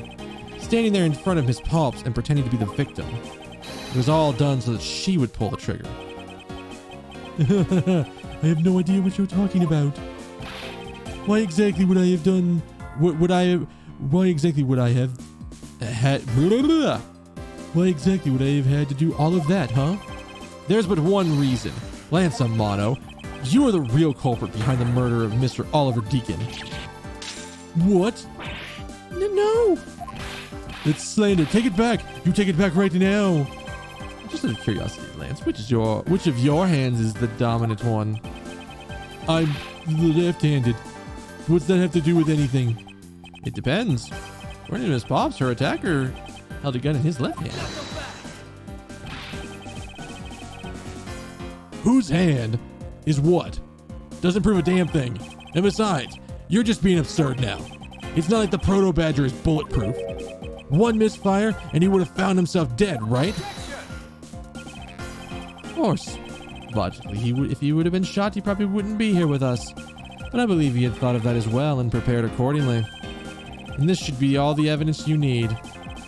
This is how Lance made sure he wouldn't be hit by a bullet. Fucking, I've been waiting to present this piece of evidence for like 3 interrogations. I think we've got him wrapped up in such a good logic, or in such strong logic that he's just like, and he's like freaking out. We found 1/2 of a bad badger costume in the hideout. A broken one. It was not the same one that the victim was wearing. Plus, something was missing. That something was the model gun that the Bad Badger carries, which can fire blanks.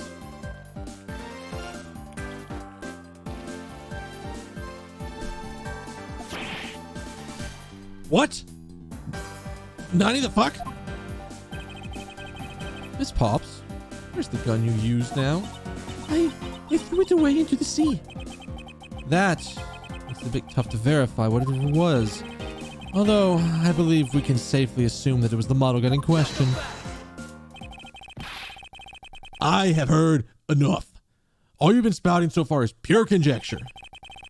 I admit that as long as the model gun is lost to us, I can't prove it. I'm right. However, I can say that the probability I'm right is very high. Okay, let's pretend that you're right and the murder at the stadium was a fabrication. In that case, where do you think the murder really took place, Mr. Prosecutor? I don't know yet. Ha! I knew you were full of it. However, I do believe that the murder took place during an earlier time frame. Please wait a second. It's simply not possible. Because I saw Mr. Deacon after he was restrained by Lance. She saw the victim in a state of being restrained? You want to run that by me one more time, ma'am? I came back to the hideout long after the other two. By that time, Lance had already subdued and restrained Mr. Deacon. He had tied Mr. Deacon securely to the beam in the room right next to the door. After that, the two of us put on our costumes and made our escape. Wait, so Mr. Deacon must have escaped after you two left, right? We thought that it would attract too much attention if we left together, so I left first. We planned to meet up at the stadium. We planned to meet up again at the stage in the stadium. But then, as I was walking through the park, I got a call from Lance on my cell phone. Oliver managed to escape. It was looking like he was waiting until I was alone. He also stole the gun from me at that time. And then the murder happened. Mr. Deacon must have overheard their plan to meet up at the stage. Well, Mr. Prosecutor, Miss Pop saw the victim with her own eyes. Which means that the victim would still have been alive at that time, wouldn't you agree? That also means that that fuck boy next to you has unrestricted time alone with the murder victim. And you don't find that a tad bit suspicious, Mr. Interpol agent, sir?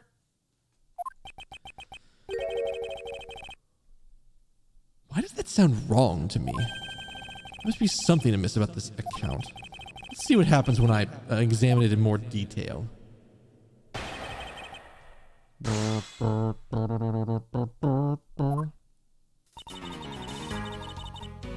it!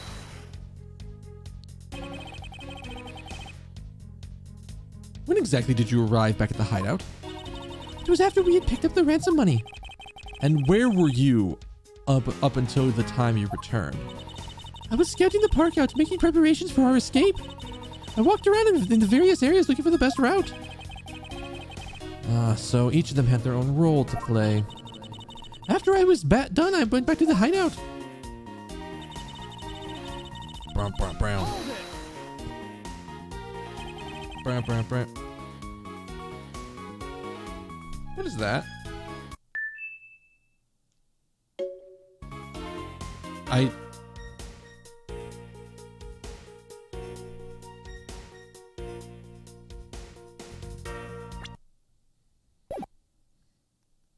No, save.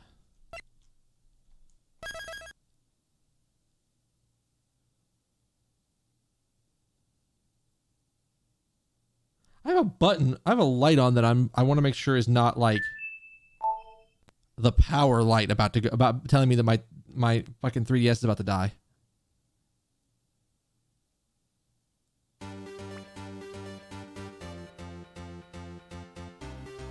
Okay, we're good. I have nothing to worry about.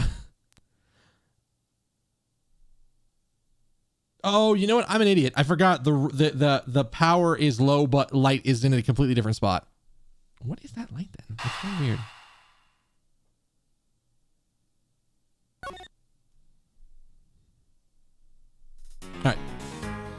did Lance look at the time? He looked shocked. He looked almost a little down. When I saw that sadness in his eyes, Thank you, that's enough for now. And what of Mr. Deacon? What did his situation look like?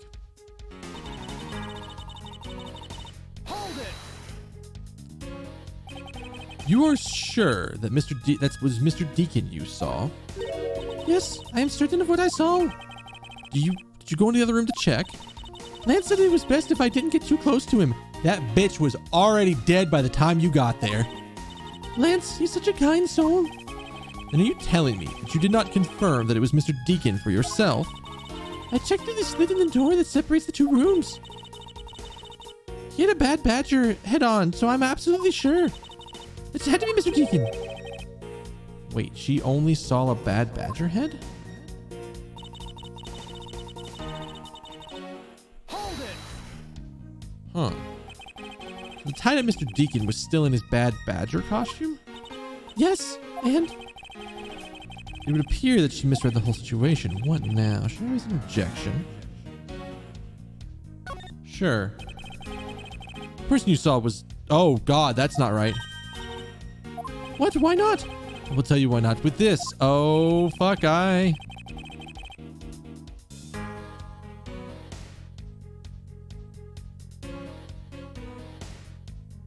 What?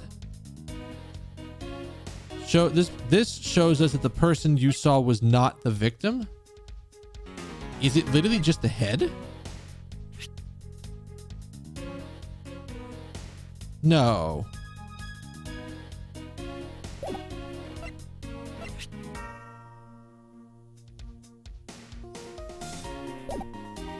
Is it?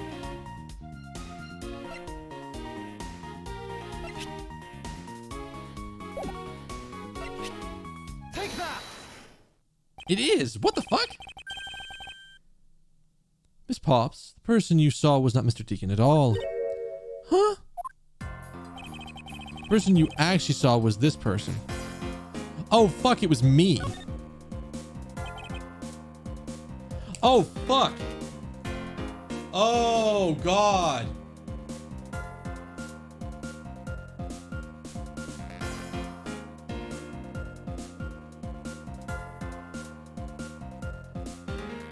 I hate to do this now. We're kind of in the middle of this. But, that bitch is on the move. And I gotta kill him before he gets out of my sight. So we're gonna take a break. I, probably could use water to refill this.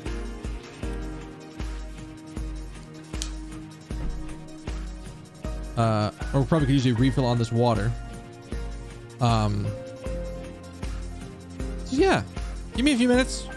I'm gonna go take a break, use a bathroom if I need to. I'll at least try. And then I'm gonna kill a fucking centipede on my ceiling and show him the error of his ways of coming into my territory. And by my territory, I mean my entire apartment, excluding like my roommates' rooms and their bathroom. All right. Be right back.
Get your bulletproof vest.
Hello, people.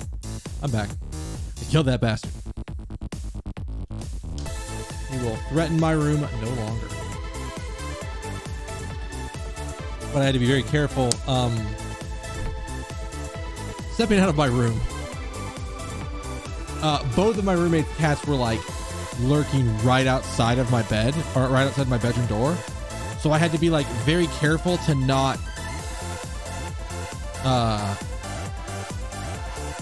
let them in my room. Was that the cell phone?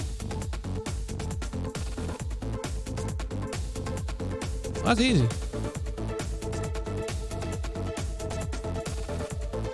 The Sky RPG. It's almost too on brand.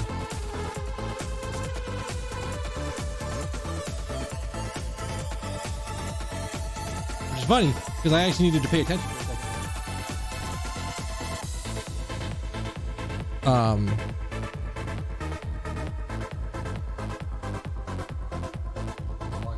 It doesn't need to have the full screen power on. It can charge. But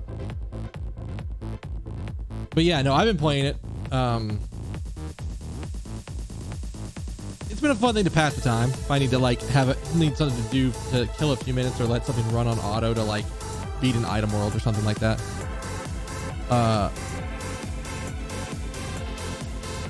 Laha bread meme?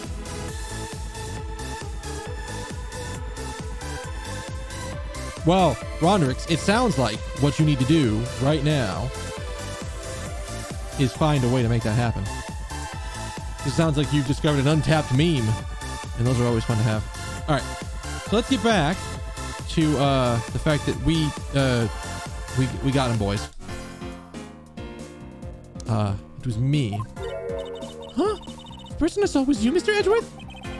I always thought it was a bit odd. Why would the kidnappers abduct me, even after I had handed over the ransom? It's not as though I saw the face of the kidnappers. If I were them, I'd have just taken the $1 million and ran. But in the end, there was a point to it all. It was to make me look like Mr. Deacon. And if that was the reason for which I was abducted, then I believe we can assume that the victim was already dead at that time. Well, Lance, am I right? Yeah, that was. You showed Miss Pops a person naming me with a bad badger's head on, and then made your costume to escape together, so you would pretend. Huh? What do you mean he pretended? Exactly that. I believe Lance watched you escape, and then doubled back to the hideout, probably to come remove the bad badger's head from my unconscious self. And to create his fake prison with the prop sword, he then escaped via the passageway. Hold your tongue, boy. Don't get caught up in that tidal wave of words coming out of Mr. Prosecutor's mouth. Tidal wave? We've heard a lot of come out of you, but I've yet to see a shred of evidence. The victim's betrayal, his subsequent detainment, all of that could have happened while you were out cold. This is right. You were out for quite a while, Mr. Prosecutor. Even if that were the case, Miss Pops would have still seen me tied to that beam. I was scared of Mr. Deacon, so I didn't want to go into the next room. I really have no idea if you were in there or not, Mr. Edgeworth. You see? It would seem you can't prove a thing. Who's that? Who said that? Please wait. Mr. Amano. Miles, my boy. It looks like you're really giving it your all. And Lance, it's not good to cause trouble for others. Dad. Let's see. You're the one in charge of the investigation, correct? Yeah, that's right. I'm sorry that my son has been nothing but trouble. This probably won't make up for anything, but I have some evidence for you. Oh, you do now? Oh God, where did he find this? Is that what I think it is? It's the Bad Badger costume the victim was wearing, and a gun. I couldn't wait around for the police, so I went and found these myself. It would appear They were disposed of in the sea. Is there no one in this country who actually obeys the law? Like, what is going on here? There. Now, Agent Lang, please calm down.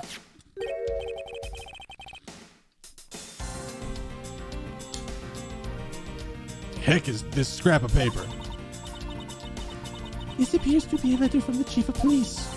Please allow Mr. Romano's complete freedom to do as he sees fit. It says. With the what?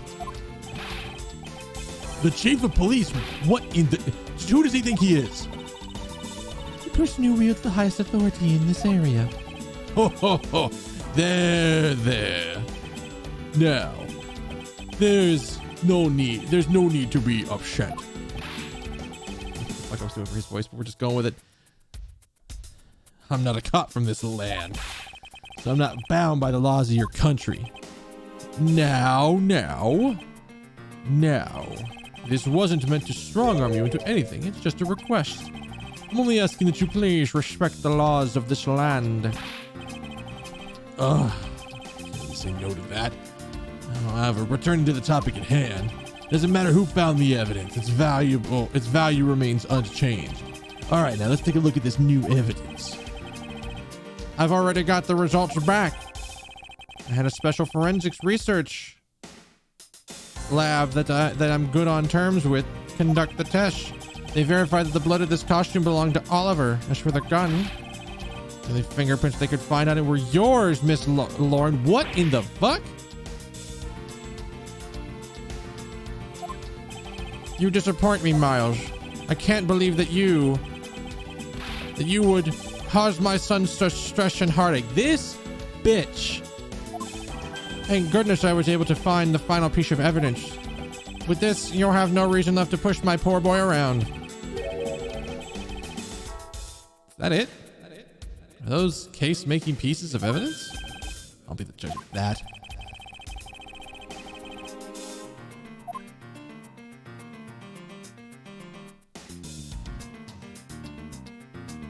What is this? Looks like something inside the costume's head. Hey, they sparkle, but they're really valuable. Sorry, but they're just pieces of a mirror. Why are they in here?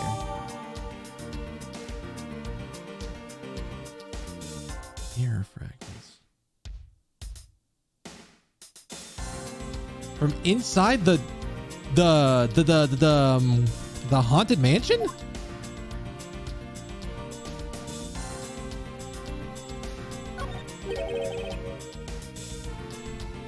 Bullet hole. It looks kind of burnt around the edges. Oh, so the gun was fired like ultra close. Oops, didn't mean to hit that. Just burned myself up by the gunpowder. This is most important. Why is that? Because it's proof that the victim was shot at point blank range.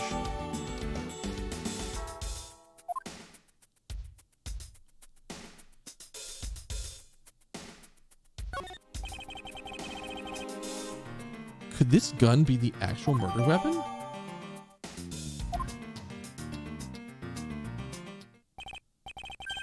Well, are these not the most definitive pieces of evidence you've ever seen? Thank you, Dad. This should be enough to convince Mr. Edgeworthy over there. I don't remember what I was doing. I'm so fucking wound up in this logic that his dad is fucking fabricating evidence to try to get his son off. Make no mistake, there are fingerprints on that murderous gun, and they prove it was Lolly who killed Oliver. But Oliver was also after Lolly's life. So Mr. Edgeworth, even you must see that Lolly was the only one acting in self-defense. Is he like trying to get her like not convicted of murder, but convicted of like manslaughter because it was self-defense? Like, what? The fingerprints on the weapon, huh? Oh no! That isn't helpful. This isn't helpful at all. Look, Mr. Edgeworth, all I want to do is save Lolly, but in the end, all I can do is watch as she takes the punishment for her crimes. Maybe all you can do, however. I still have a case to solve and a job to do. The job of unraveling your insidious lie. You wound me. Why won't you believe me even in the face of all this evidence?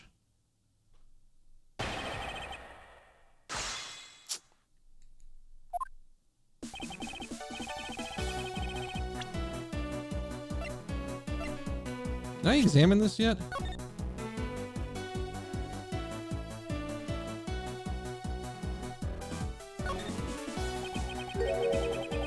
I found Miss Pop's fingerprints on this gun. You let me hold it for a sec? I shouldn't if you don't know how to handle it. Besides, Miss Pop's prints are on it. Look, I'm wearing gloves. It'll be okay. I just want to take a look, that's all. It's not like I'm gonna run off with it. The only thing I don't return to the treasures. Stealing either one would land you in jail, you know.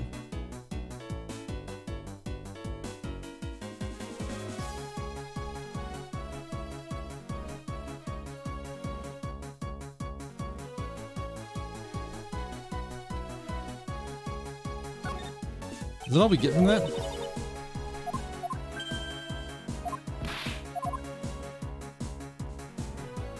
Doesn't look like it was torn off. Yeah. Oh, I thought that was going to be something slightly different.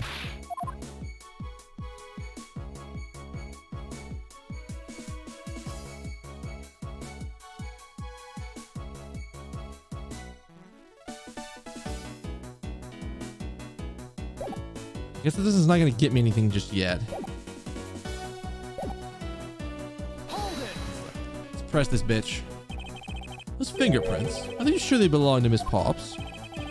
There's no mistaking about it. Even though my connections had the best forensic techniques money can buy performed, I find that to be a bit peculiar. Oh, hi. Hi there. What? Are you trying to pick an argument with me? Should I raise an objection? Let's not raise an objection yet and see what we get. I should wait and see how this pans out first.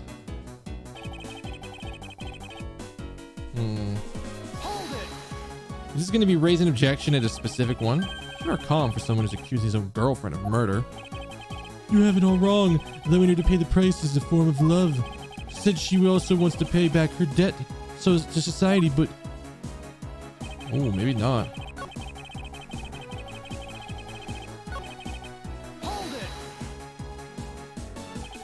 And why do you believe that the victim was set on taking Miss Pop's life?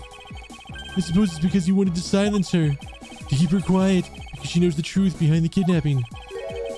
In that case, why didn't he not target you as well? That's because he knew that if he killed me, he wouldn't be able to control my father. Oh, right you are. Even if it would have cost me millions, I would have found the killer. I believe he didn't kill you for an entirely different reason. But, however, I digress. Look, more than why he didn't kill me, I'm worried about what happened to Lolly.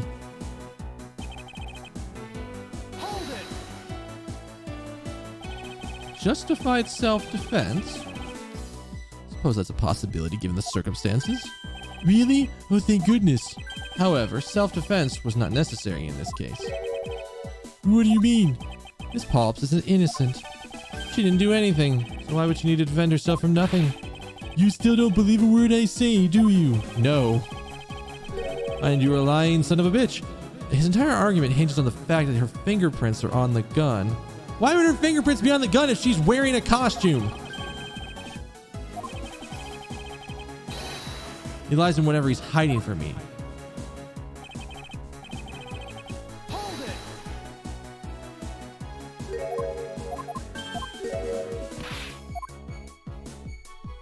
Excuse me? Frankly, I don't believe that Miss Pop's prints should be on that gun to begin with.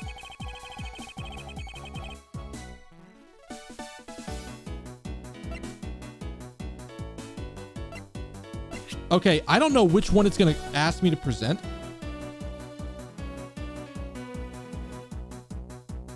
Take that! Good enough. It was simply not possible for Miss Pops to have left any prints on the murder weapon. Like, I had that thought, like, wait a minute, she's in a fucking costume. How is her prints going to be on the gun? Because while she was at the stadium, Miss Pops was wearing a costume. Huh? But there's been no mistake. We found fingerprints. Well, Miss Pops, do you remember touching the gun at any time at all? Yes, as a matter of fact, I did hold it for a bit back in the hideout. I handed it off to Mr. Deacon when he and Lance left for the haunted house. To retrieve the ransom money, I suppose. And there you have it. That is when Miss Pop's prints found their way onto the gun. Do you understand it now, Mr. Amano? The fingerprints do nothing to prove that Miss Pops is the murderer. But you still don't have anything to prove that she isn't the killer, right? You seem very adamant about insisting that your girlfriend is a cold-blooded killer. Oh, Lance! What? No way! I'm incredibly worried about her. But that doesn't change the fact that you don't have any evidence, right? That's where you're wrong. I have the evidence. What? How?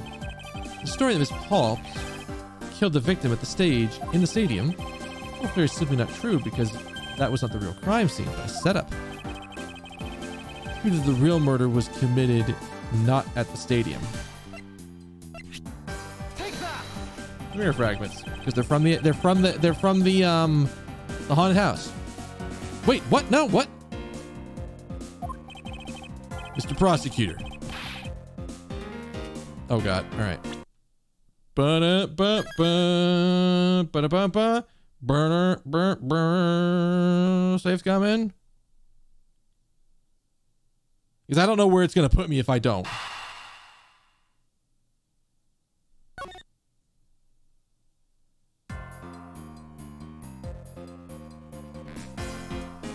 It's not the mirror fragments? Mr. Prosecutor, I'd have to rate that piece of logic a 0 out of 10. 0? It's at least a 6.8 out of 10. This Ray Lolly's gonna wind up getting arrested. Let's remain calm and think clearly. If the murder didn't happen at the stadium, in the scenario where the victim was up on stage and Miss Pops was down below, there must be something that invalidates that.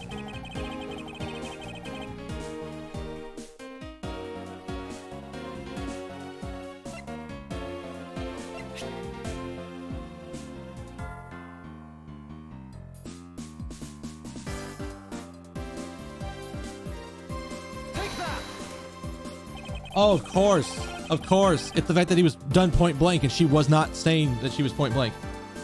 Let's take another good look at the costume the victim was wearing. Then I believe you'll see why I insist it was not shot at the stadium. This is the part of the costume that proves it. Oh, I was actually right on it. The burn around this bullet hole was made when the victim was shot at point blank range. Ah, so you mean the murder when Miss Wendy Olbeck saw them at the stadium was really... Yes, she saw two people, but they were separated by a distance. If the victim was indeed shot from below the stage, there shouldn't be a gunpowder burn. Look at you, Mr. Smarty Pants Prosecutor. Since you seem to know all the answers, why not tell us where the real crime scene is then? Lance set me up to look like Mr. Deacon back at the hideout. If that's the case, then the murder must have happened prior to that. The location where Lance and the victim were just at before I... The location where Lance and the victim were at just before I was imprisoned was...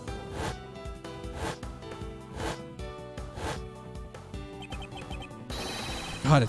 I know where the real scene of the murder is. The real location of the murder in which Mr. Deacon was killed is here. I'm gonna put it like way the fuck away from everything else. It's not unreasonable to assume that the murder took place in the haunted house. Haunted house? Yes, and I have proof that it's highly unlikely the victim is killed, or highly likely the victim is killed there. What proves that the murder house was the murder house was the real scene of the crime? Take that! I jumped ahead in logic earlier. These were inside the costume the victim was wearing. They're fragments of a mirror. Mirror? What does that have to do with anything? Indeed. You don't exactly expect to find mirror pieces inside of a costume. Yeah, that's actually kind of dangerous. However, there's one place I can think of where there's a plethora of mirror fragments. And that is the haunted house. Lance Amano, I propose that you killed Mr. Deacon with the revolver in the haunted house. I didn't realize we were playing Clue, but we are. After that, you stole the Blue Badger mobile to move his body to the Wild Wild West area. The timing of when the Blue Badger mobile was stolen also confirms this as fact. Miles, my boy, say no more. I'm sorry, Mr. Amano, but I cannot do that. Be quiet. Yes, please do something. Stop that boy from making any more nonsense. Ernest Amano, correct? I meant you. Now be quiet, Gramps. How dare you? I don't need your words. The only thing I require is evidence. Decisive evidence. And to call these mirror fragments a bit decisive is a bit too presumptuous, Mr. Prosecutor. What? Sheena, where is the mirror? Wasn't there a mirror in the kidnapper's hideout? Yes, there was a mirror there. A mirror for that haunted house. You see, isn't it possible the fragments got into the costume there? Agent Lang, there were no fragments on the floor, so the probability is extremely low. Probability? Ang Ji says on Truth's Past the word probability does not exist. The only thing that does is definitive proof. The question, Mr. Prosecutor, do you have the definitive proof you need? Oh, whoops. Well, about that. About this definitive proof.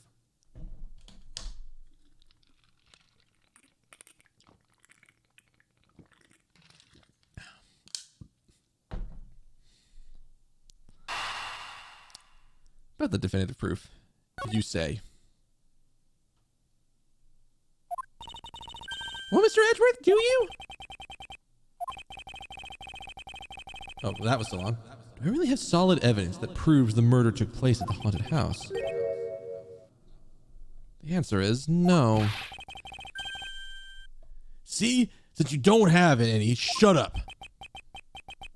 I don't have the evidence yet, but certain the murder occurred around the time I turned the ransom over. At the time, the only people in the haunted house, besides myself, were Lance and Mr. Deacon. I can prove that the murder took place at the haunted house, and I can prove that Lance's guilt in connection to the murder. What now, Mr. Edgeworth? Agent Lang, I have a special request from you. Yeah? I'd like to prove to you that the scene of the crime was indeed the haunted house. Why in the world are you asking the werewolf for permission? Because I don't really have a choice if I want to find the truth. All right. Permission granted. But you are not to touch a single thing in there, got it? That won't be a problem at all. What's important to me is that the truth is brought to the light. It doesn't matter by who or how it's done. Just as long as it is.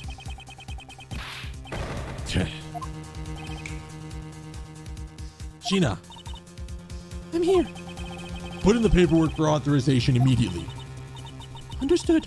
I'll get the Gatewater Group's approval. Who in the fuck? Who is saying it now? Who was that? This motherfucker. No. Let's hold on for a second. There's no need to obtain approval. Mr. Amano. Agent Lang, if you would please take a look at this. What is this? Sheena. It's the deed to the haunted house. He bought the haunted house? Are you shitting me? He bought the haunted house? The deed? Read it out loud. Gatewater Landing hereby bequeaths the property known as the haunted house to Mr. Amano for the lump sum of $1 million, paid in full in cash. What? Ho ho ho! As you can see, I'm not the legal owner of the haunted house. Are you kidding? When did you? I ran into the owner of the park earlier. We made a deal almost immediately. How quickly things move when you can prepare $1 million in the blink of an eye. That's $1 million you paid. Don't tell me it was. Oh, that's right. This disgusting suitcase belongs to you, doesn't it? Oh my god. What the fuck? What the fuck? I'm so confused.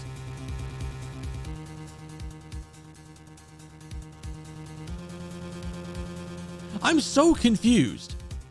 This might go deeper than I thought. Did the dad actually do it?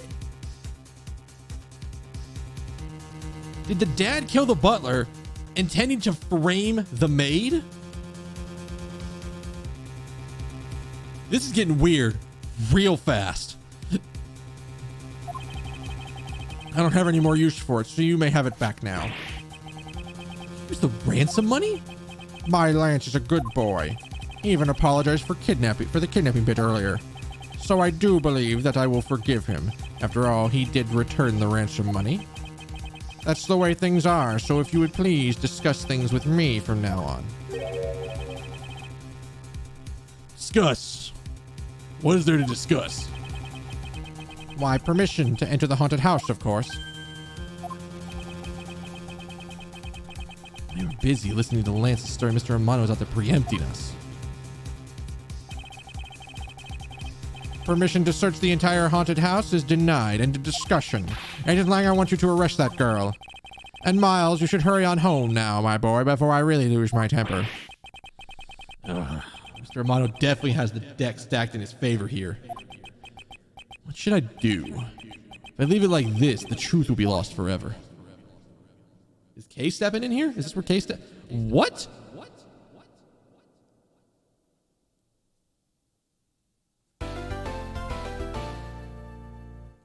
What the fuck? A save point here? Why here? What the fuck? What the fuck? March 13th, 4:27 p.m. Gatewater Land main gate. That's kind of a weird break, but that makes me think this is going to take a lot longer. If I can't get permission to investigate the crime scene, the truth will be lost. Hold it, hold it, hold it! Okay. Mr. Edgeworth, what are you doing spacing out? Have you forgotten? There's only one thing you should do at a time like this. And what is that? When the people are in a bind, the hero of justice appears to save the day. Look, you just have to leave it to me. For I am Kate Faraday, the second of the great Yanagarasu. But I thought you were a thief, not a hero. Yanagarasu is noble and is always a thief of justice. Oh, shit. We don't have to go in. She has her little fucking phone thing. Of course. If you have enough information, I can recreate the scene inside the haunted house with this. Plus, if we factor in everyone's testimony, you can recreate exactly what happened when I dropped off the ransom money. Or you can recreate exactly what happened when I dropped off the ransom money. I may be able to figure out some new information through this. It's worth a try. Agent Lang. Ah, so you want to use your little toy? Be my guest. Okay, hang on. We're about to witness the true power of a real modern-day Robin Hood. Gumshoe, is there a copy of the haunted house blueprints among the police's reference documents? Yes, sir. We got it just in case we needed it for the kidnapping case. All right, I'll input the haunted house data then.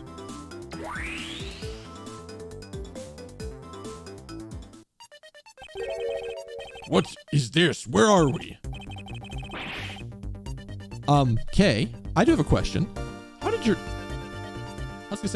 your phone do the creepy haunted house music? It's like we're inside the haunted house. Even if we can't inspect the real location itself, the path to the truth slumbers here. As I can successfully navigate my way using logic, I'll arrive at the ultimate truth after all. Now then, I believe it's ready. I'm ready to investigate the crime scene. Okay, what should I recreate first? You haven't figured it out yet. Maybe I haven't, but I'm going to make you do all the hard work. Very well. I had to inspect the moment in which I was ambushed by my abductor. The two of them were definitely in this place at that time. If I can verify that, if I can verify that, it may provide me with a new lead. I had just come out of the hallway after leaving the money in the dining room. At the time, I saw a badger slumped over on the floor at the end of the hall. What was the badger doing all the way down there? I also thought it strange. However, I thought that it maybe was a simple mannequin that was set there for atmosphere. Do you know which badger it was? No, it's too dark to tell. All I saw was the silhouette. In that case, let me just program a badger and silhouette in for now. Okay, programming complete. Crossover between AI and Persona 5 would be an interesting.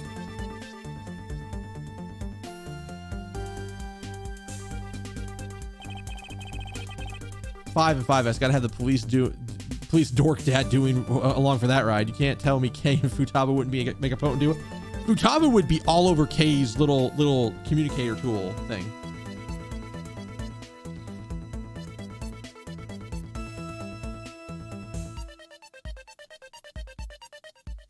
%, she'd be all over it.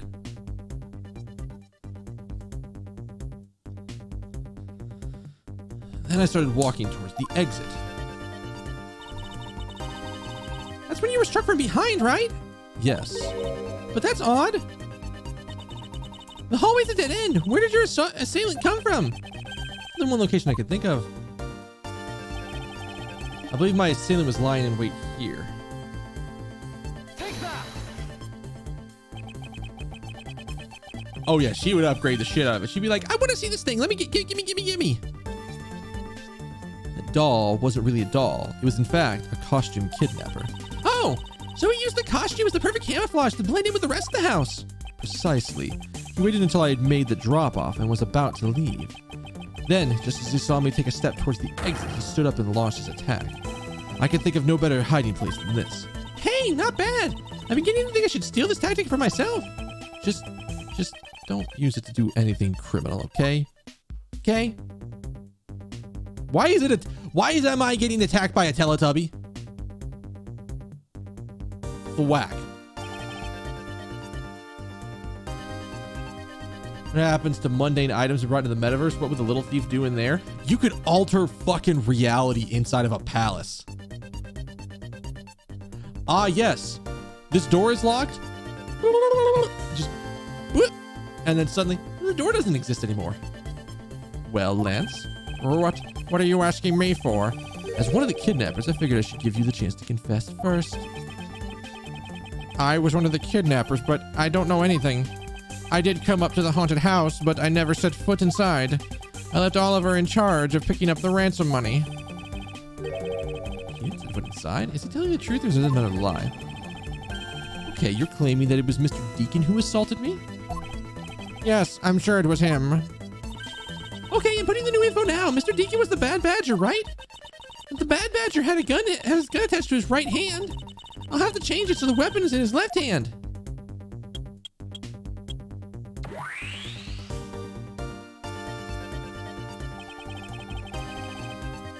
Re-verify the facts of this creation.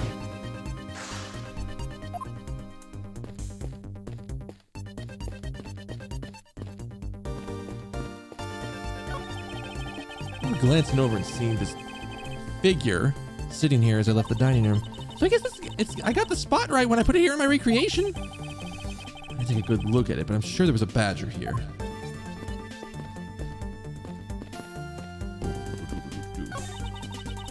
I imagine this is how he snuck up on you. Gadget device can even replicate people's movements? Well, I use it to plan heists, so of course it's gonna be able to simulate the police. It's definitely very well made. It's like we know how Futaba can do like reality hacking in battle and combat and shit like that. Imagine if she could literally just like alter she could change the position of enemies and the Phantom Thieves for like reality altering shit. Imagine you could just edit a wall to not exist anymore. This is too well made. I should confiscate it after the investigation. Pieces of a set of armor in a pile here. Why do you think they almost always have sets of armors inside haunted houses? I suppose this sort of interior design is meant to bring out a sense of the abnormalcy. Why do all your explanations have to be so hard to understand, Mr. Edgeworth? I'll try explaining it again, but this time don't so that even a thief like me can get it. That may prove to be a difficult task.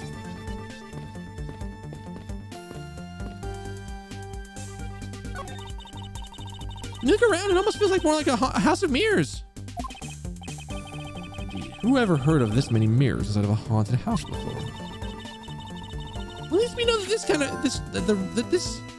this is the real crime scene thanks to these mirror shards. Ooh, logic-y. Hey, wait, those shards. Something's different about them. Oh? The ones we found earlier are thicker than the shards from these mirrors on the wall. And look, there's some sort of design on the back too. The pieces from that costume are certainly different from the other mirrors. What does this mean? Could it be our pieces are not pieces of these mirrors?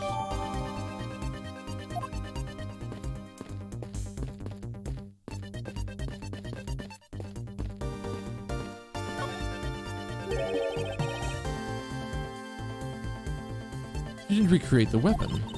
Well, I can't exactly recreate something if I know nothing about it. So tell me, what were you hit with? The attack came from behind, so I have no idea. But I doubt it was someone's bare hand. Okay, where were you hit? I was hit on the right side of my head, just above my right temple. So he like, the whack? No. There was a bit of blood, but it wasn't anything serious. Ow! That's kind of painful. Why are you smirking like that when you say it? It's just your imagination. Now let's see. What is anything in the hallway that could have been used as a weapon?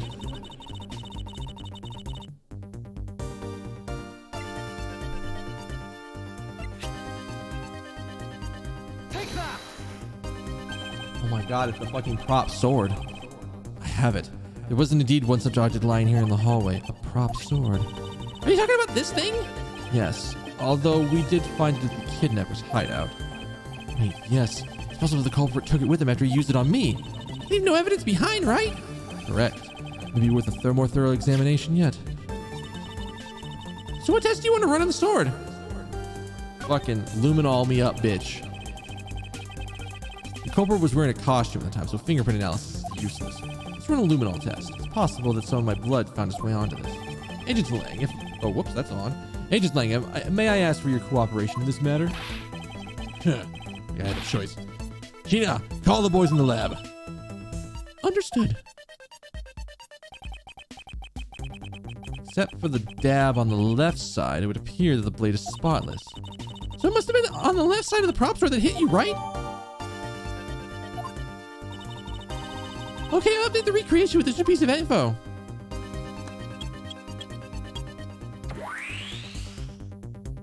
I love how Mr. Moneybags over here isn't even trying to fucking stop me.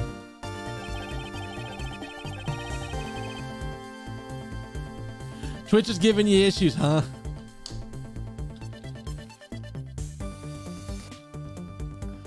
I wonder if Twitch has been having. I haven't seen Twitch have issues in a little while, so I feel like they're kind of due for some issues, knowing how they operate.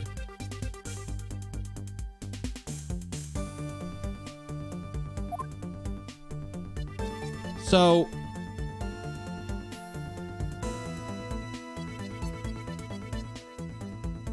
like, okay, so he could have like come across his face and swung, but like he's up here, he would have to do this like really wide sweeping arc to thwack Edgeworth across the side of the head.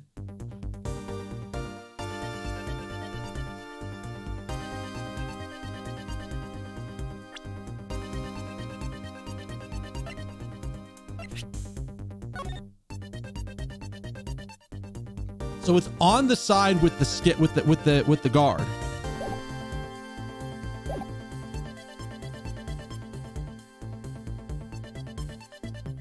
It's on the side with the guard.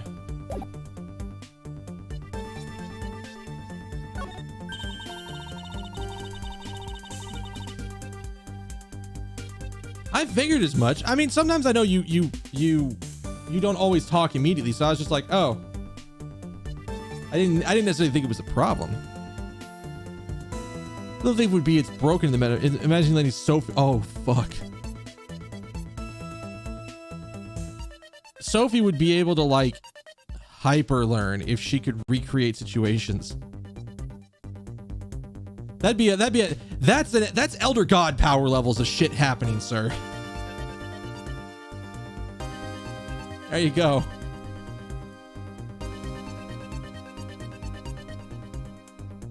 In the next instant, the badger will swing his left arm, complete with the weapon in his hand. Yes, to club me with the left side of the prop sword.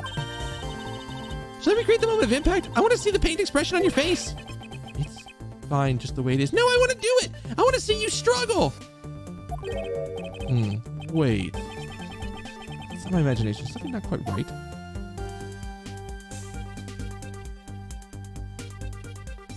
What do I have for logic? Only one thing, so we can't do any logic deductions.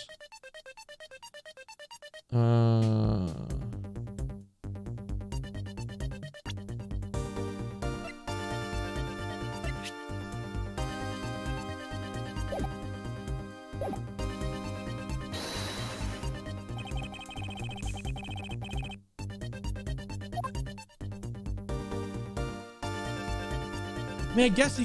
Well. Oh.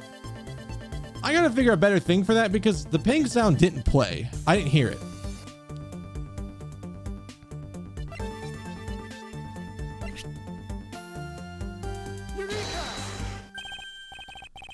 Finally, I found a clear contradiction in the facts about the sword. Except for the bit on the left side, the prop sword is absolutely spotless.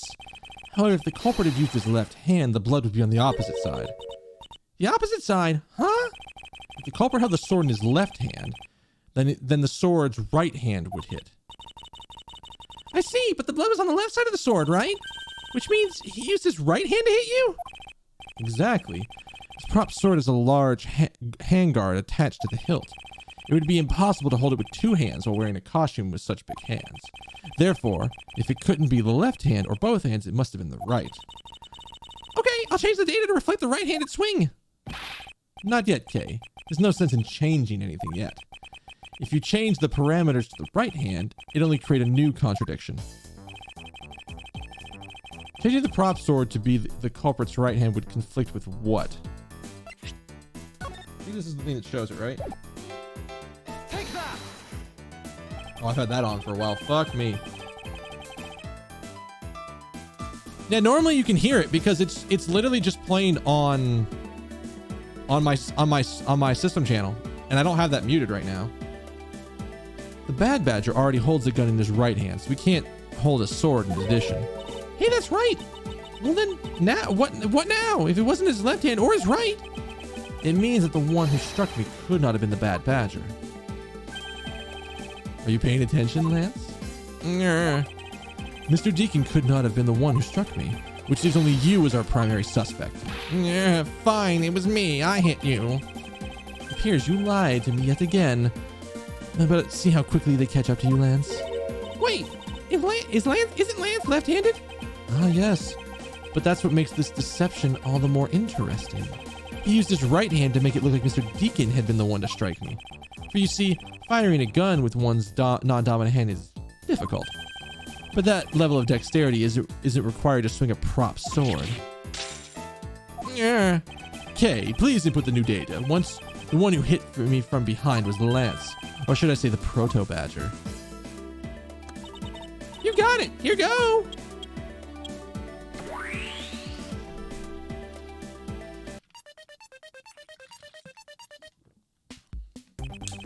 Now we have a faithful recreation of the situation around the attack on me.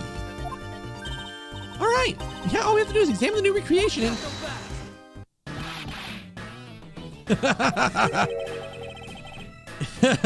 What exactly is so funny, Agent Lang? That amusing little gadget sure packs a punch, right, Sheena? Yes, it was all I could do to hold my laughter in. Hey, don't make fun of... Oh, whoops, that doesn't need to be on. Don't make fun of little thief, you mean old werewolf. He and Mr. Edgeworth bring out the best in each other. You've had your little fun, but now it's my turn. I've sat quietly by, listening. But the crude conclusions you two keep spewing don't whet this wolf's appetite. There's no guarantee that your toy will always show the real situation at any given time. All it displays is whatever information you put in there, right? Well, see, there was a moment where I hit the button and it didn't change properly because I didn't hit it exactly right. I glanced it.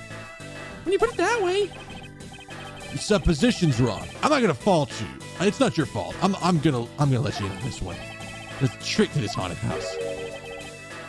And what may that be exactly? A trick beyond what your tiny magic can produce. Sheena? Here you are. Now then, what you missed, girly, is written right here in the pamphlet.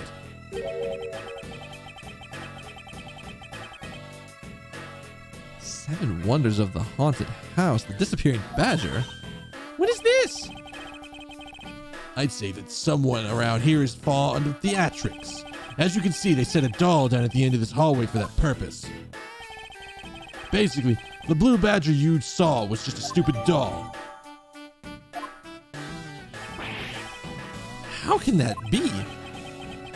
Guess that throws your whole theory about your attacker being your attacker right out the window. But that can't be right. Maybe the culprit hid the doll somewhere. And then he laid down and pretended to be in it instead. If the criminal couldn't even hide himself in the hallway, how could he hide a giant doll?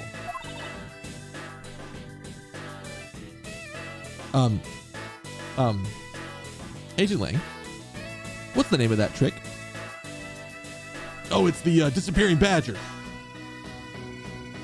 I think the badger disappeared before he sat down and took its place. Do you get it now? Thanks to your presumptions, your logic started off weak, and that led you to a completely wrong conclusion. Now, get off your high horse. Mr. Edgeworth? Hey, I wonder if you could please input the new information for me. You don't know when to quit, do you? I can't quit, not until I can declare that I found the truth. Agent Lang, for the additional information, you have my thanks. Here you go again. We'll see if I care. Okay, I'm updating the recreation now.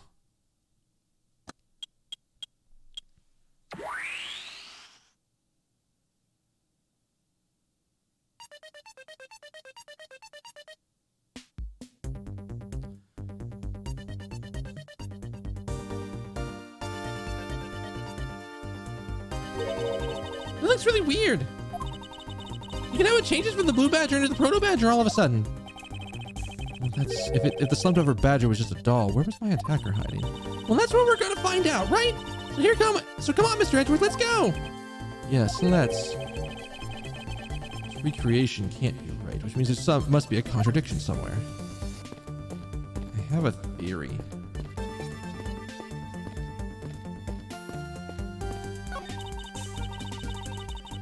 Take a look around, it almost feels like more of a house of mirrors.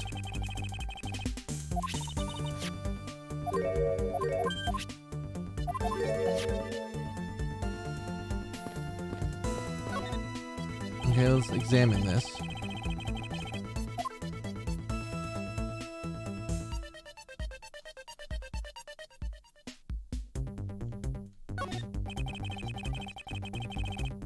This blue badger is just a doll for the use in the haunted house. I bet the one who killed this blue badger was the bad badger, right? According to the Blue Badger Bible, it says they are each other's worst enemy. Oh, whoops, didn't mean to hit that button. Boop. Boop. There we go. All because one's an ally of justice and the other one's a vile criminal with a gun. Perhaps they were just destined to battle each other. Much like the Steel Samurai and the Evil Magistrate.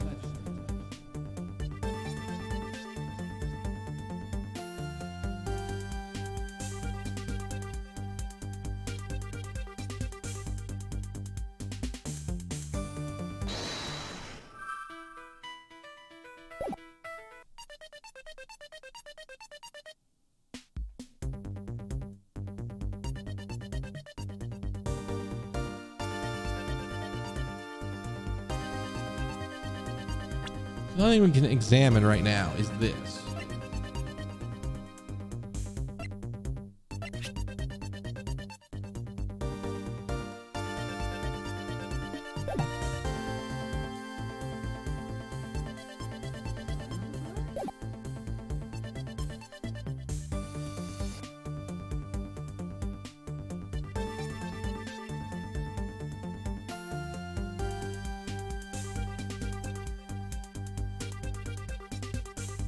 Oh. Oops. I thought I had that flipped.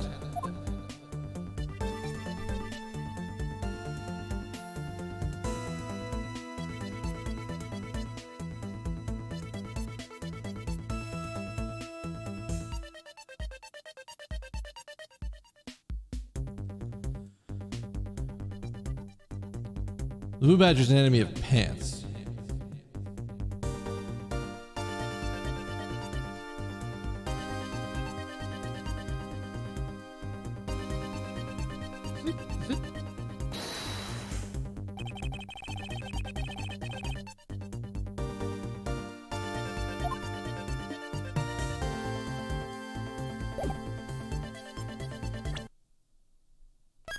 We're gonna be saving a lot. We're gonna be saving a lot. I think I know the idea here.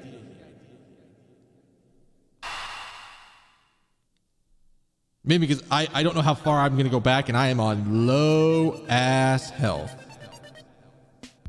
So I'm gonna try this because this is the first thing I thought of, is this actually a mirror?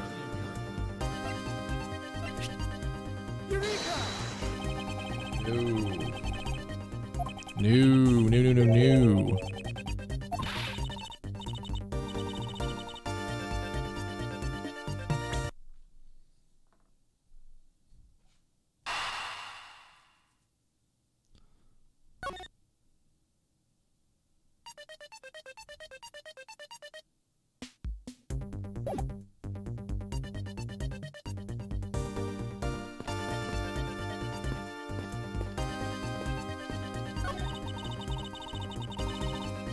This is where the proto badger shows up in a recreation.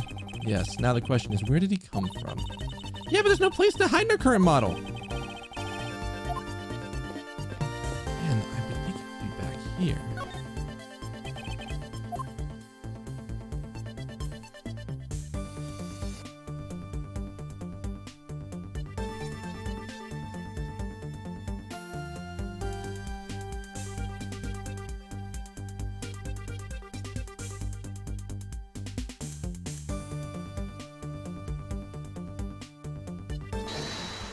There's no logic pieces to work with because I only have the mirror shards. I can't work with that.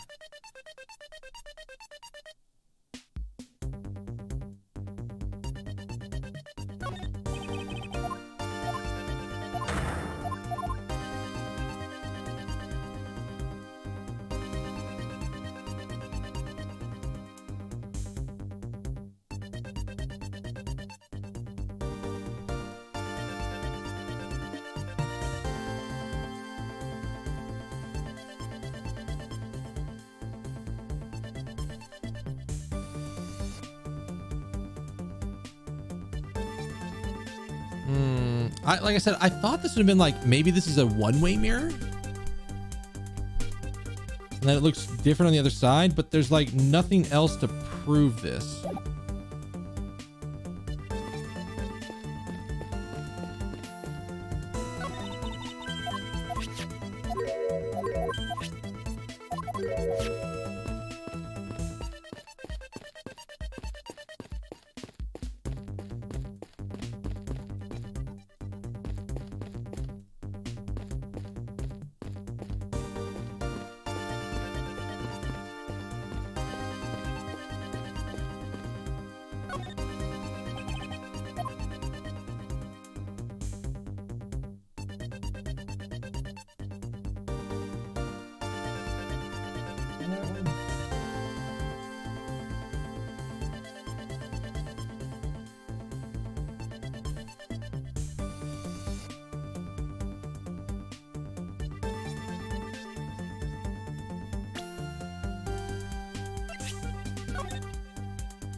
Wait, what?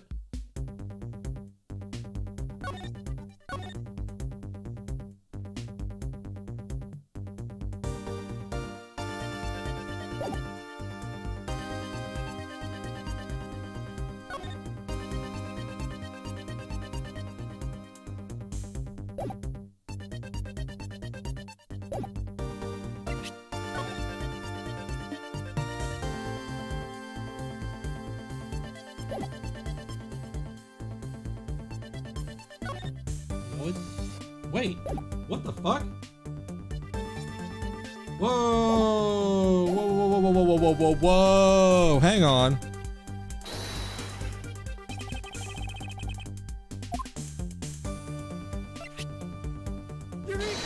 Hold up, wait a fucking minute.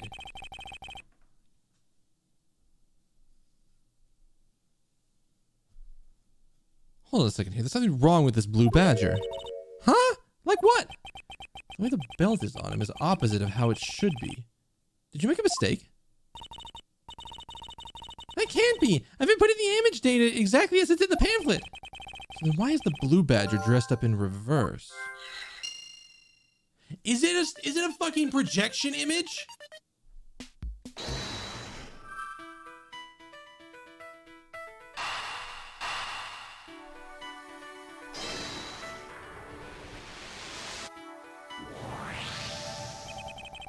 Okay.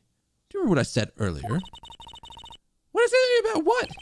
About how this building might as well have been a house of mirrors. House of mirrors? Oh! That would explain the reversed or mirrored image. Yes, this blue badger might be nothing more than a reflected image of the real one.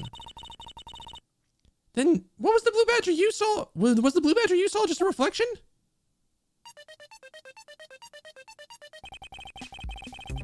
When I looked down this hallway, I thought it was perfectly straight.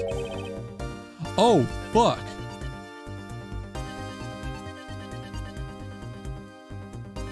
However, if it was a mirror... Oh, it would actually form an L shape, right? Precisely. I was deceived, and the hallway was almost pitch black. And there was a beam that obstructed my view of the other hallway. What the fuck?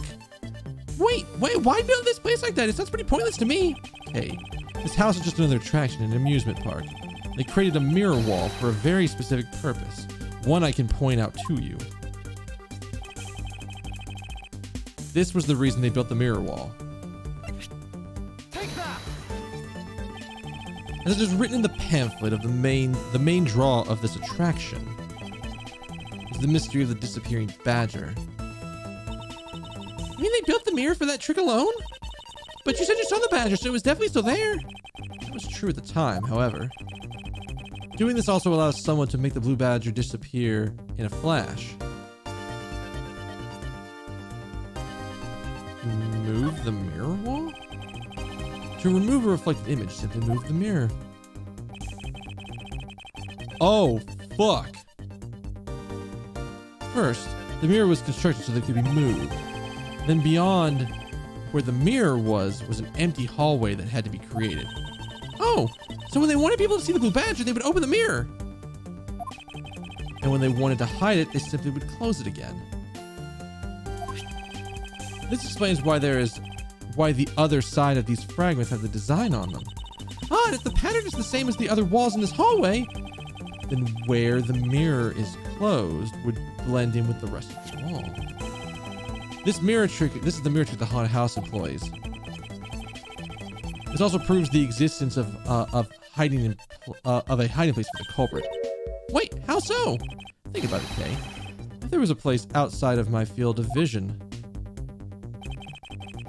the culprit kept out of sight by hiding here. Take that! It's a very large blind spot, one that I could not see beyond, and it was here. If my assailant hid on the other side of the movable mirror, then you wouldn't be able to see him. He didn't even need to do anything to the blue badger doll. Exactly. All he had to do was wait for me on the other side of the mirror. Wait, hold on. I just thought of something. Yes? Well, shouldn't the mirror wall be broken right now? In reality? Maybe a few shards of it, we could probably assume it is. It's most definitely broken. The question is when it was broken. Found these inside the victim's costume. That would mean the victim was there when the mirror was broken. Wait. Sound.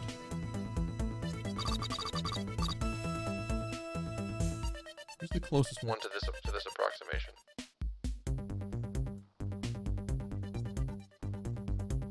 Leave the money and go now.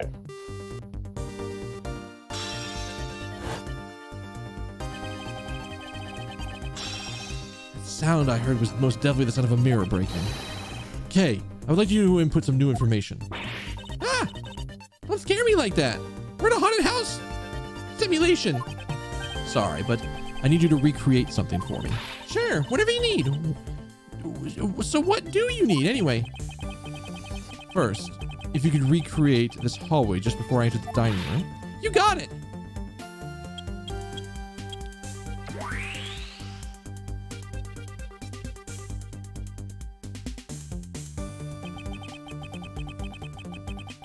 Now this, I believe, is how it was right before I entered the dining room.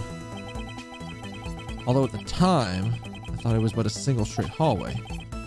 Then I went inside. It was around that time that I heard the sound of a mirror shattering. You heard what? Wait, then? Yes, I believe it was then that the mirror was broken. Okay, so when you stepped outside into the hallway again, the mirror wall should no longer exist. Okay, please recreate that. Got it!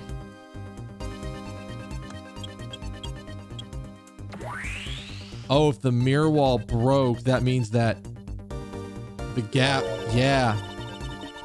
Wait, but with the mirror gone, the Cobra lost his hiding spot. So where did he go in his proto-badger suit? Where did he go in his proto-badger suit, Mr. Edgeworth? Huh, that's easy enough. With the mirror gone, he simply hid himself in the branch hallway. I think this about wraps it up. Looks like we finally solved everything. Not yet.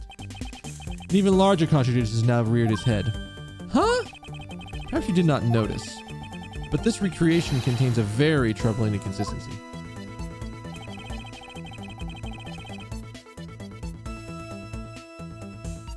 Oh, fuck.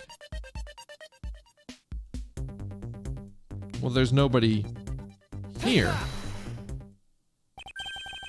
Okay, take a good look at the end of that hallway.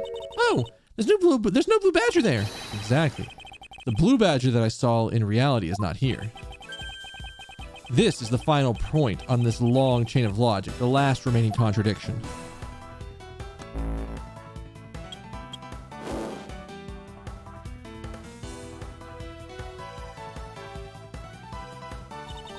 So let me get this straight. When you came out of the dining room, you saw the badger, right? And that is precisely where the final contradiction lies. Something that shouldn't exist was there before me. Who or what do you suppose it was? I believe this is the real identity of our mystery badger.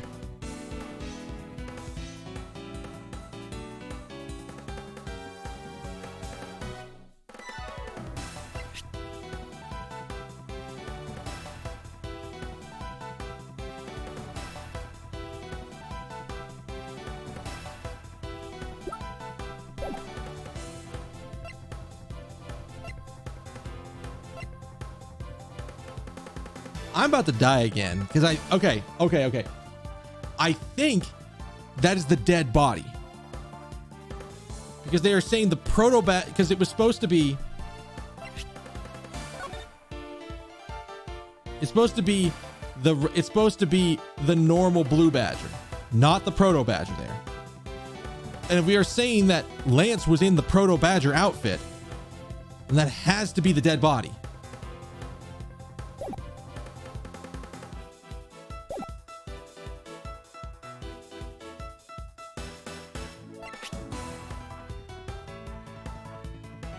I don't know if this is the right piece of evidence to present, though.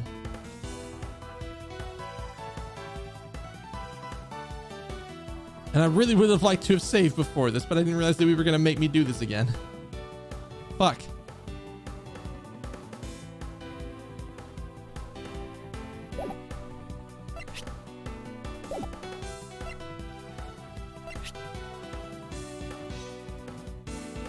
Is it the victim's costume?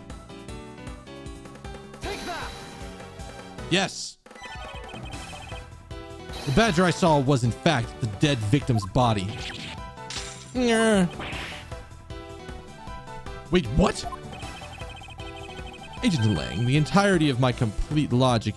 This is the entirety of my complete logic is my final decisive piece of evidence. The murder happened in the hallway of the haunted house at the time of the drop-off. And you can consider that the moment I heard the mirror breaking to be the real time of death for Mr. Deacon. No! Maybe it was due to their fighting, or perhaps it was a life-shattering bullet. But no matter what the cause was, the hallway mirror wall was broken. You were in the house at the time, right? Are you telling me that you missed the sound of a gunshot? There were a variety of sound effects playing at that time. All for theatrics, I assume. The gunshot must have blended right in. Yeah. Now then, I'd like for you to recall something for me. Who was it that was with the victim at the haunted house? Who was the one who had the opportunity to rob the victim of his gun and use it on him? He's getting good at those catches. It was you, Lance Amano.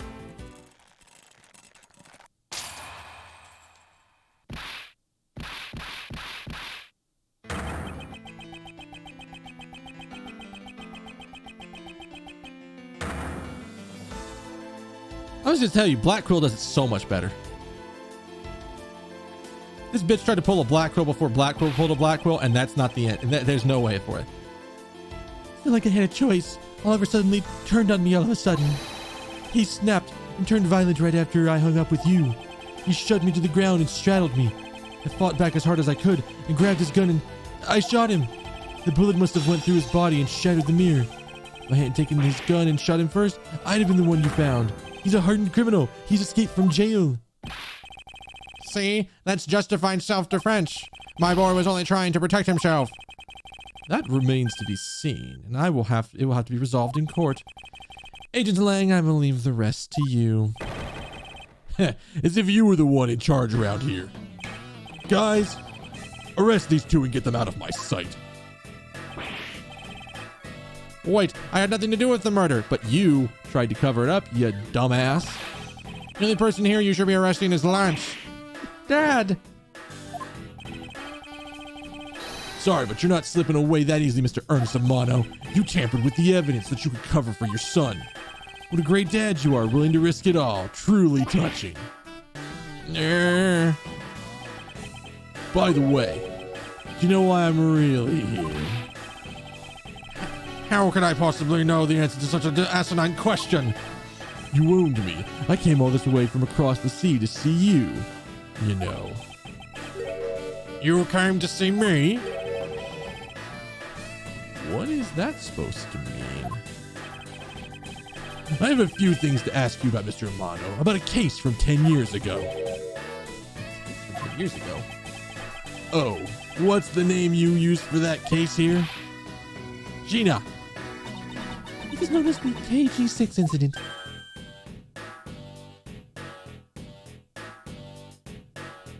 Fuck. The KG6 incident? Oh, so you remember it now. Good. Then you recall that the trigger in that case was the Amano Group scandal. Specifically, the charge of internal smuggling. Smuggling? Where's that word again? He's using that word again, and I think he knows what it means. At the time, the person that was arrested as the ringleader was Mr. Amano's own secretary, Miss Colin Devoray. Mr. Colin Devoray. Oh my God. Oh shit. That is a piece of evidence we didn't have, and I think I see what the fuck is going on. International? Not internal? I read it right this time. Look at me. I read it right.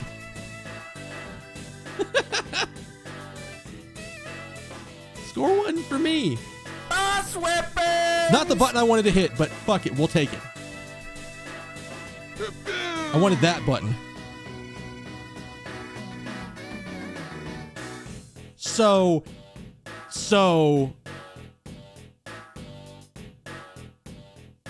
what have I been saying? Kate, what have I been saying?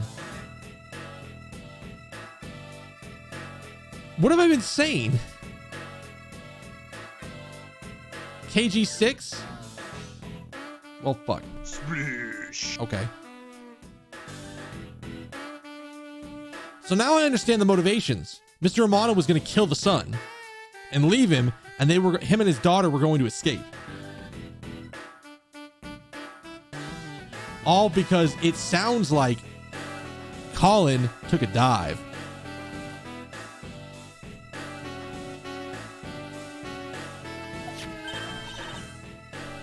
Father!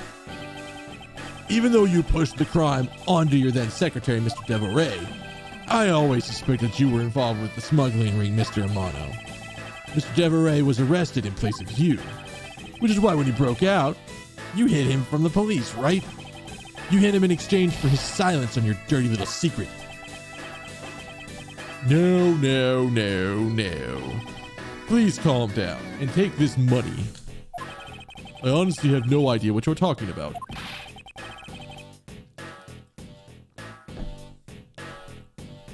Pretend to be ignorant all you want. We're taking you down to the precinct anyways for a nice, long chat.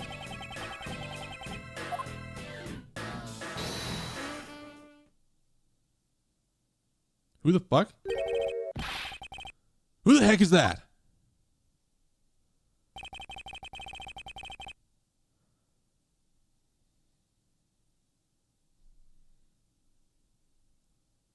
Is that?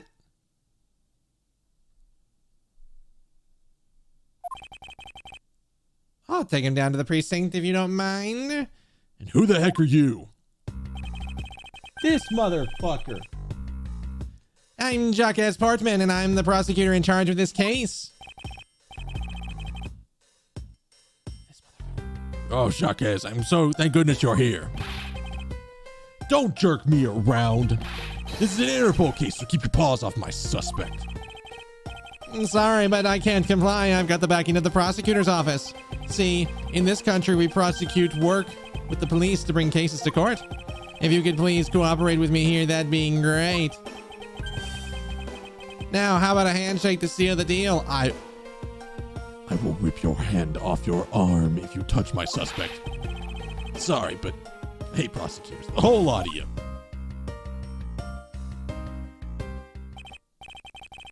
Guys, arrest the two suspects. Sir.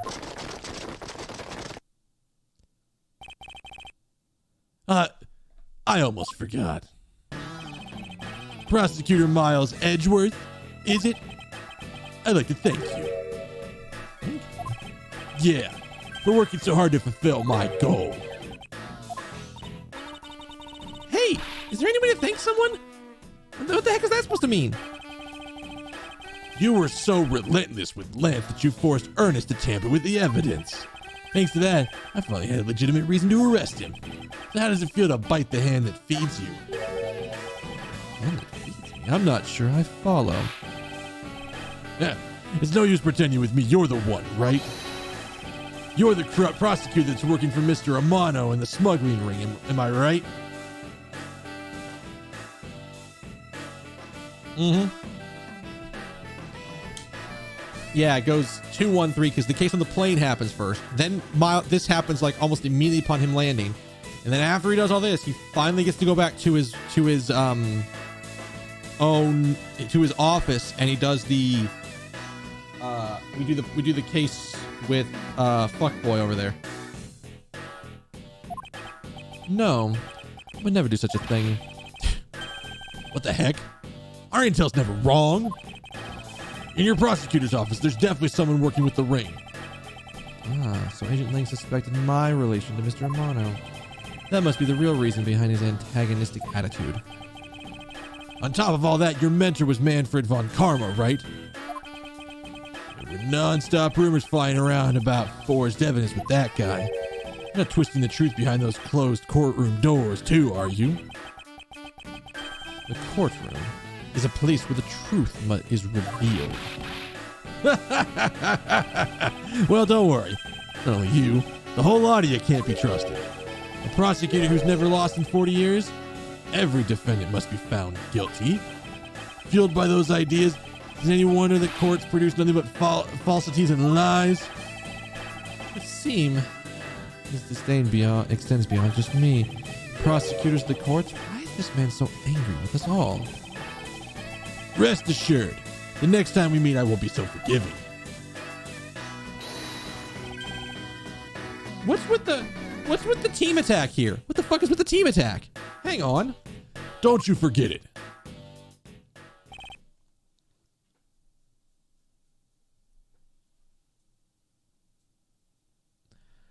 I don't think it's happened yet.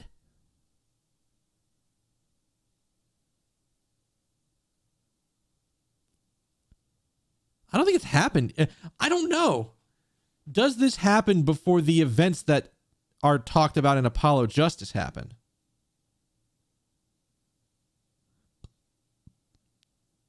It have to have. The Blue Badger's been invented? That's a good point. Please wait. Agent Sheena, why does Agent Lang hate all prosecutors so? Lang is the head of the long-honored House of Lang in Zhangfa. The heads of all police-related divisions in that country were of Lang blood. Were? What do you mean by that? Are they still? They were revered, but that was long ago. They don't hold that sort of sway anymore. And it is all because of the courts. Wait, how can that be? A prosecutor once withheld and tampered with the evidence of one of the Lang detectives found. That evidence's purity was tarnished and cost the Lang family its honor and trust. But not all prosecutors are like that. Even so, Lang will never respect the courts again, or any prosecutor. So Agent Lang is a man who hates all courts and is unwilling to forgive prosecutors. Man, that guy's what a piece of work that guy is. Come on, Jim, we better catch up. Yeah. We've still got to deliver that thing to the old man after all.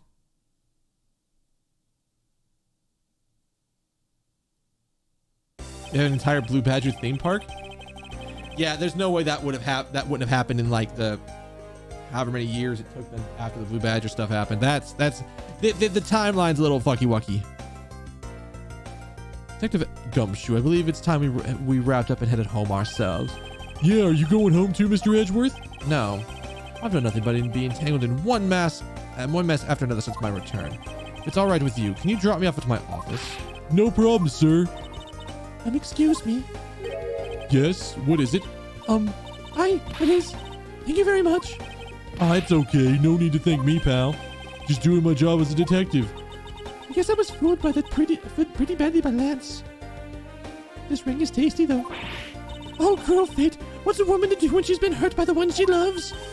I think I never realized my father was right there. I never said anything to him. I knew it. I'm a failure. Oh, there she goes again, talking to herself. Miss Pops, I wonder if you know why your father participated in the kidnapping. No, I have no idea. Your father died while he was trying to stop Lance, which means that from the beginning, he had no interest in the staged self-abduction. Wait, then why did he? Oh, I'm saving this because I don't want to fucking... I know what's coming, and I don't want to miss it. I like when the crazies get caught in their characters' 100% change. Yeah. It's clearly after case 5 of the first game. I feel like this is after, like... Wait, no. Edgeworth was back during Kate.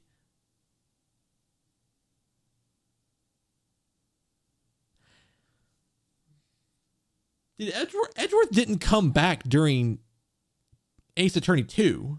He came back during Ace Attorney 3. At the end of Ace Attorney 3. So does that mean this is happening during the end of Ace Attorney 3? It has to be after Trials and Tribulations.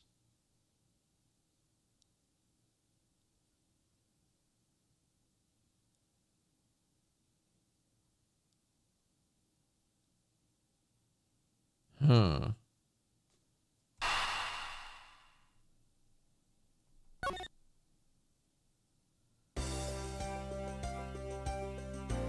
I believe it was because of your presence, Miss Pops. Me? Lance realized the two of you were related, which is why he used you as a hostage to coerce Mr. Devilray into cooperating. Father! As a felon, he cannot tell you of his real relation to you. However, as the Yamato family butler, at the very least, he was able to watch over you. It was all he could do, but that was the shape of his overflowing love for you. Go on. Speak your mind. Hey, that is... Thank you very much. You're welcome. Although there was no need to thank me. Ah, no, Lauren, stop. I mean, the man's so much older than you.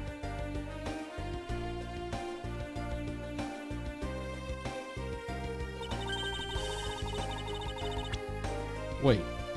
What? How is it? Do you know how old Miles is in this case? He's 19. Miles is like, what, late 20s at this point? Right?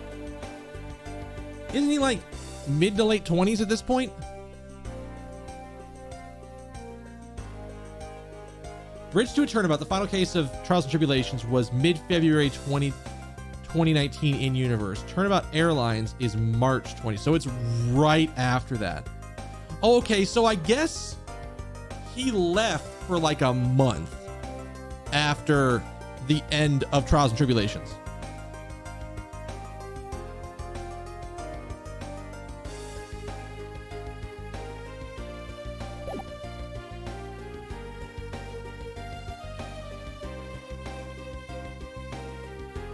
Looks like you've stolen her away, Mr. Edgeworth. Way to go, sir. You go get him. Your technique's way beyond the level of the great thief. What are you going on about now? Wow, your deducing skills may be sound, but you have no street smarts. That's Mr. Edgeworth for you. Yeah, I mean, he still hasn't figured out who I am at all. If you haven't remembered it in all this time, I guess I'm just going to have to say it. This isn't the first time we met, you know. What do you mean, pal? Mr. Edgeworth, how do you know this girl? Looks like you totally forgot me too, Gummy. Gummy? What the fuck? Here, maybe this will jog your memory. I promised to return this to you one day, remember? That single piece of cloth took me back far into my past. Okay, this is how the next case is coming in. Okay. To that fateful day 7 years ago, when I first met the then child, Kay, and Detective Gumshoe. Oh, first time meeting Gummy Boys. All right. We have enough time to do at least the beginning of the episode and get a little ways in. Yeah, fuck. Apparently this is like way out there. This kidnapping murder case is March 13th, a day later, and then March 14th is the first case. Miles has not slept in 3 days. Has this man slept at all since he got off the plane where he got his ass knocked out for a while? Because I don't think he has. Admittedly, staying up for like 48 hours, not bad. 72 hours, that's brutal. That's fucking brutal.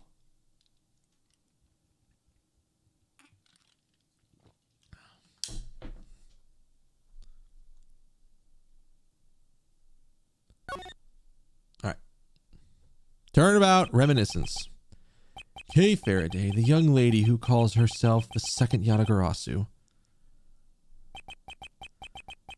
Piece of cloth that she conjured up is taking me back many years ago.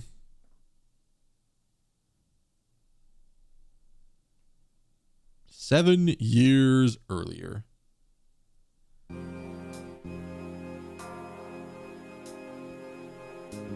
Who the fuck are any of you? That's right, I did it. I killed the guy. Wait, but it was the great thief Yatagarasu who told me to do it. Who is this? I asked the defendant, just what are you trying to say exactly? Don't you get under the What in the... Who are these people?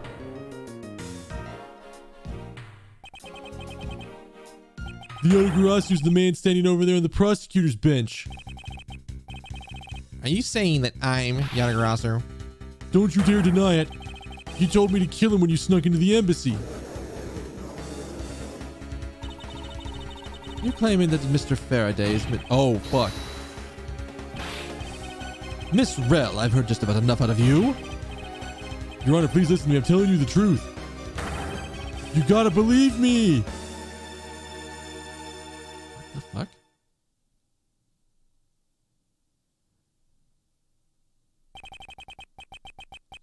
"72 straight hours of training? What the fuck?" In accordance with the thing, a new prosecutor should be called to replace Mr. Faraday. This court will be in recess until a new prosecutor is ready.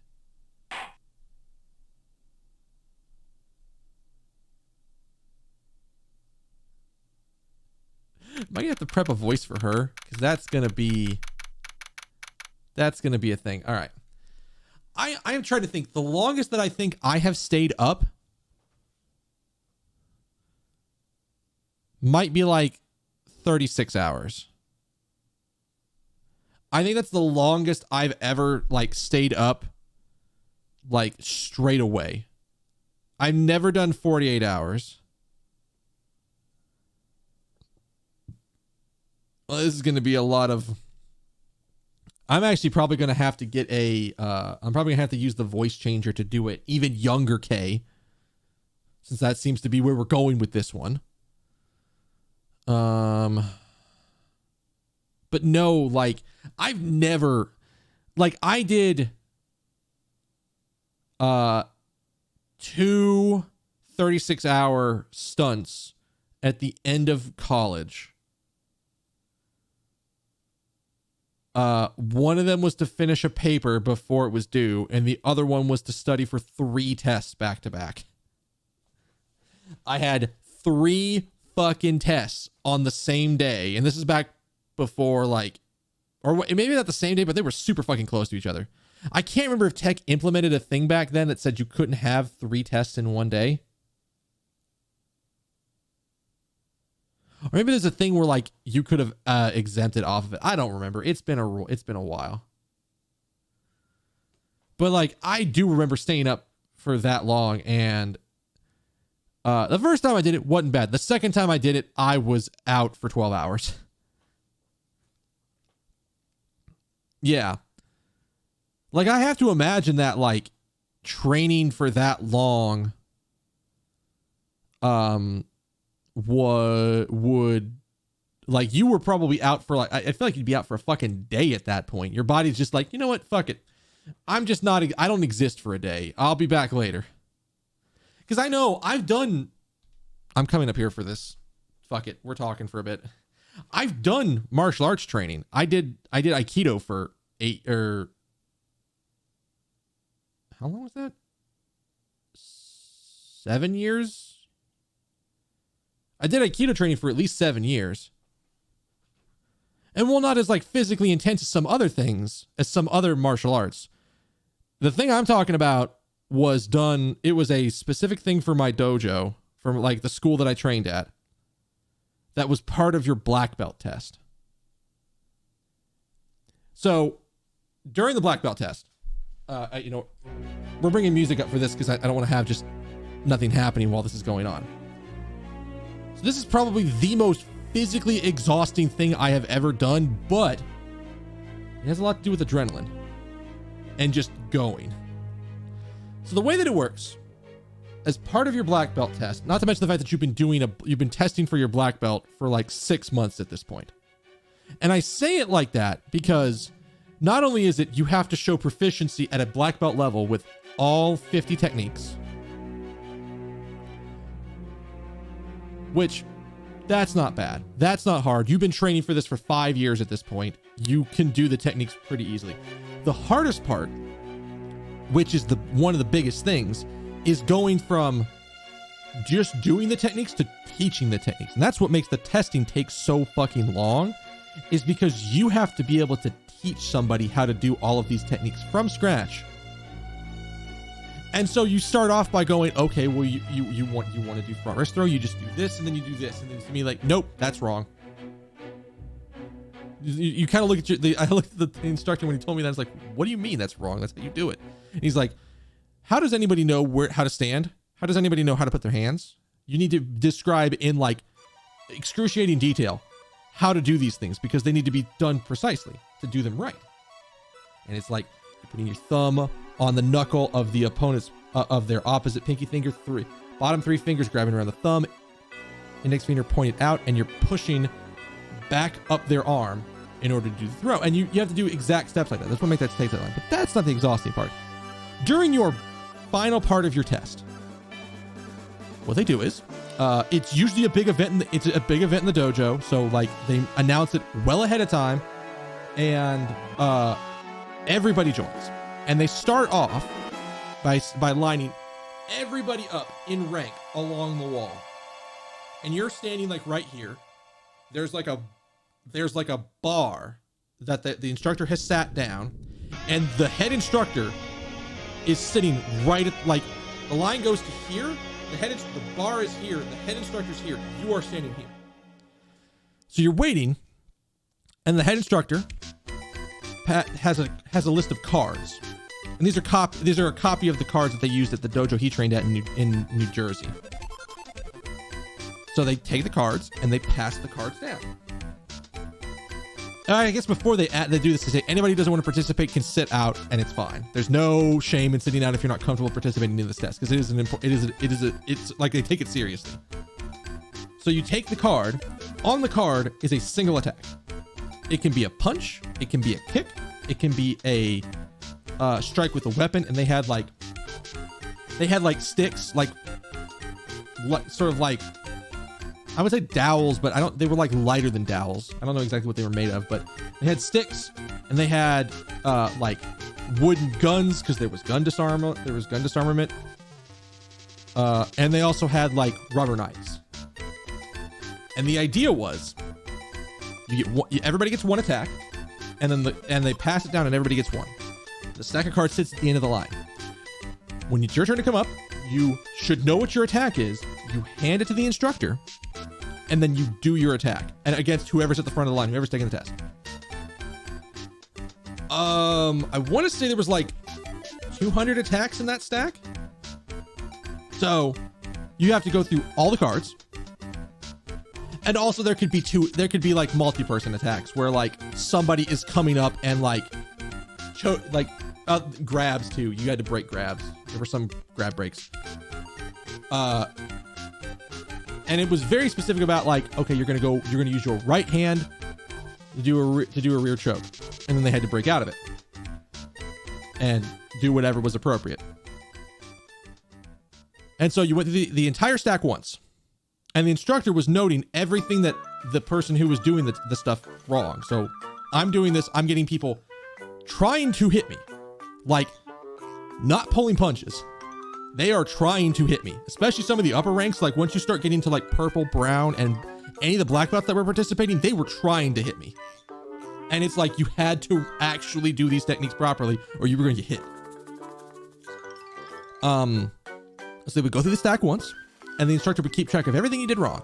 Everything. He was like, well, either that you did wrong or somebody else did wrong. Like if somebody came up and handed a card and it was supposed to be one attack and they did something else, that technically counted as a mistake against you, which is why they took it so seriously. So they did all of these things. He keeps track of all the ones that you did wrong. And then he goes, all right, everybody green belt and down, take a seat. So now you only have the purple, brown, and the black belts up. And that was, okay, now you're going to redo all of the ones that you made wrong. And I think you can only make 5 mistakes during the second round of attacks. I want to say I made 3 mistakes on that second round. Now, at this point, you have been doing throws, breaks, strikes, for a while now. This is probably about 20 minutes in of doing just constantly doing throws and like grab breaks and strikes and all the stuff. So you're starting to get to this point where you're not thinking about what you're doing. You're just doing stuff. Which again is part of the reason they asked the people who are green belt and down to sit back and not participate in the second section where you're super tired. Because you are normally when you're training with somebody, if I am training with somebody who is a yellow belt, I in theory know what their level of competency is because they've got that yellow belt, and I know how hard I can go. And so that affects how hard I hit them with. I don't throw somebody at a yellow belt level who's a yellow belt at like a brown belt level.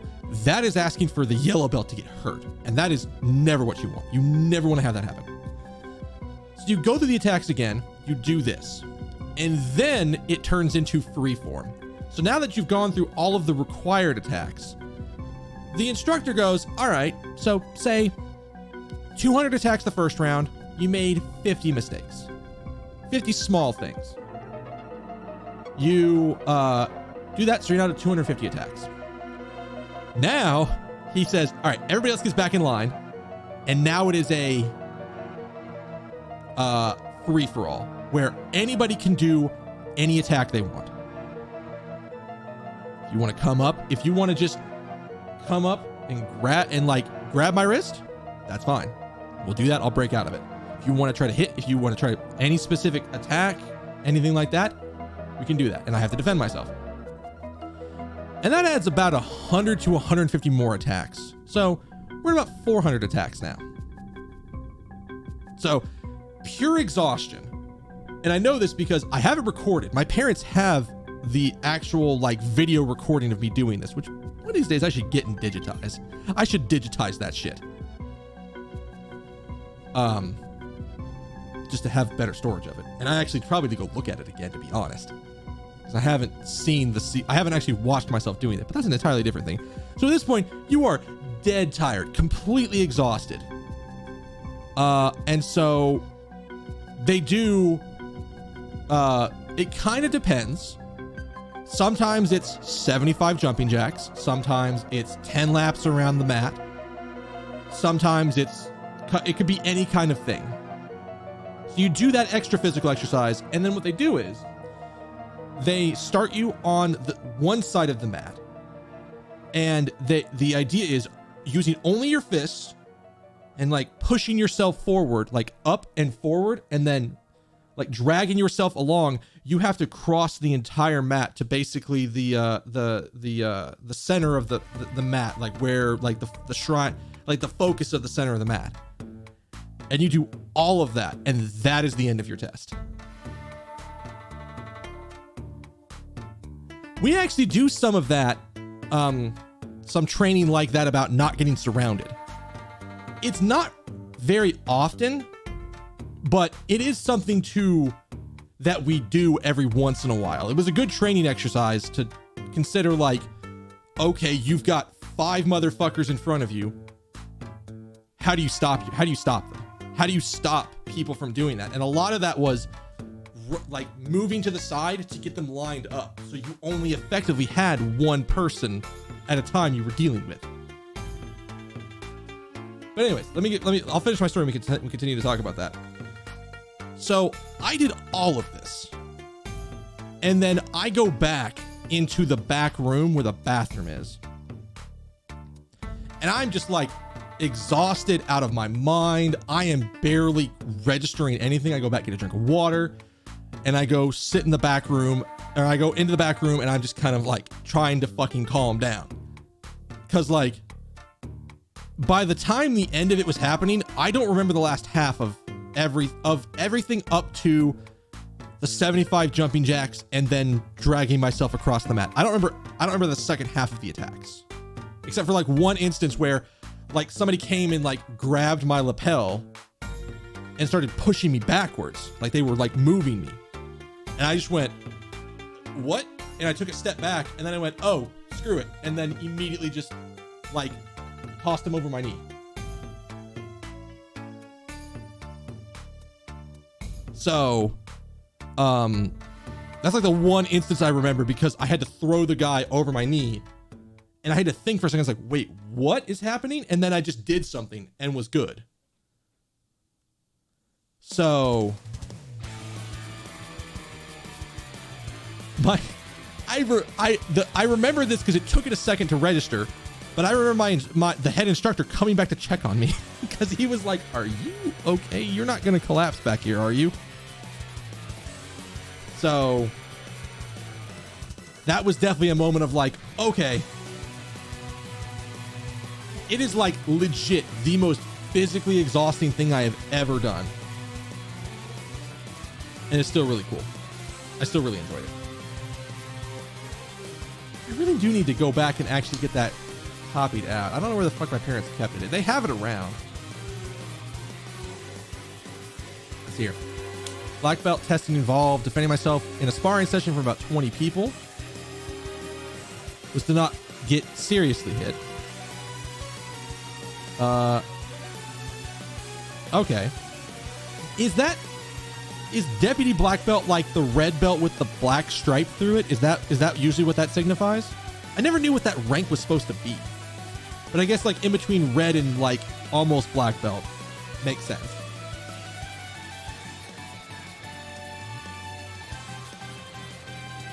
I really want to get back into martial arts training at some point. I want to actually get back into doing that. top half is red, bottom half is black. Oh, okay. Okay, I can see that. If my like, if the school that I trained at wasn't an hour away from here, in good traffic, I'm not even talking, I'm in like no traffic. In bad traffic, it could easily be a 2-hour ride. If it wasn't that, I'd probably still be training at that school. Probably would have my second degree by now, maybe getting close to my third. But I haven't gone to that school in 10 years. So throughout college, I would go home on the weekends to train. Try to get my 2 classes a weekend. But like towards the end, I'm like, I don't have enough time to go home on the weekends for training. So I had to basically like effectively drop out.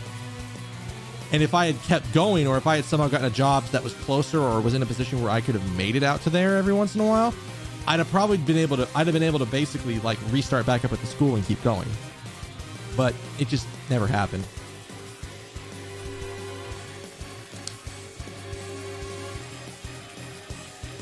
Yeah, like, so the way that we did it,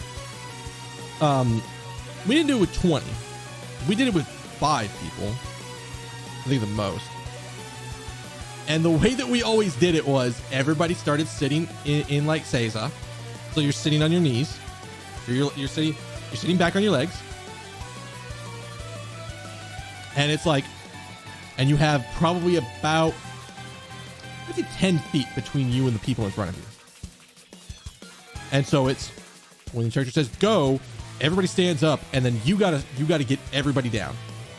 Actually, I think that was part of the black belt test. Now that I'm thinking about it, I think that was actually part of the black belt test, because they always did them during advanced classes, which is where you had to be green belt and above to go to, and you had to attend them like these like once a month classes.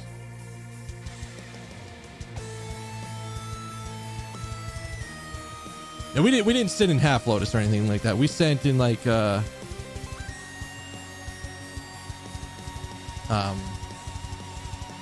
probably gonna hurt myself doing this, but sure, why the fuck not?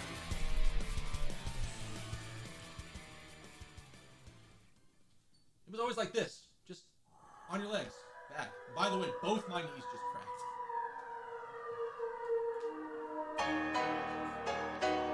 It was always like that.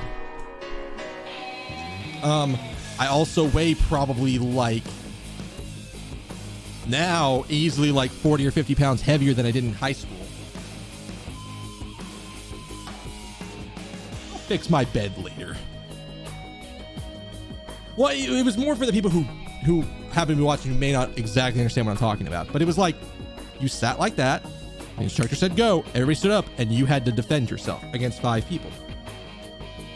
And it was, I want to say the time I did it, because here's the thing, I probably did this like 20 times before I actually got it right.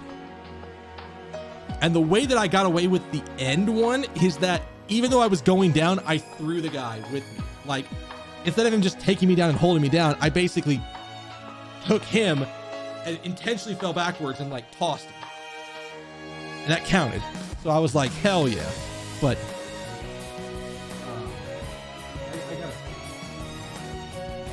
take a minute. I mean, this is my lounge spot. I don't have to care about it.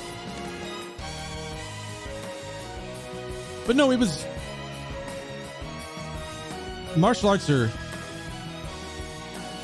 something that I'm very glad that I did when I was in high school and middle school, actually, because I started training at like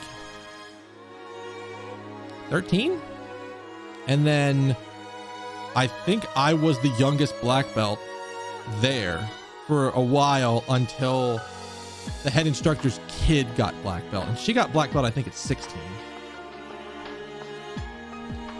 So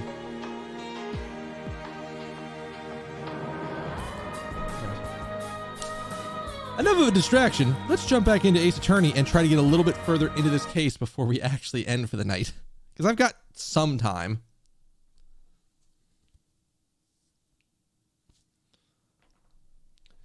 September 10th, 3:20 p.m. District Court, 3rd floor lobby. Oh, he's in full Von Karma gear too. Oh, fuck. It's almost time for me to enter the courtroom. So it is that my first assignment as a prosecutor will be as a replacement for a prosecutor who had been accused by the defendant.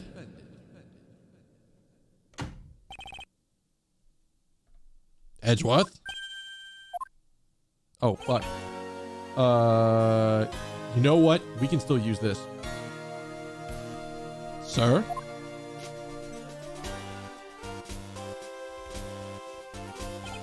Have you read all of your assignment? Oh, actually, we need, my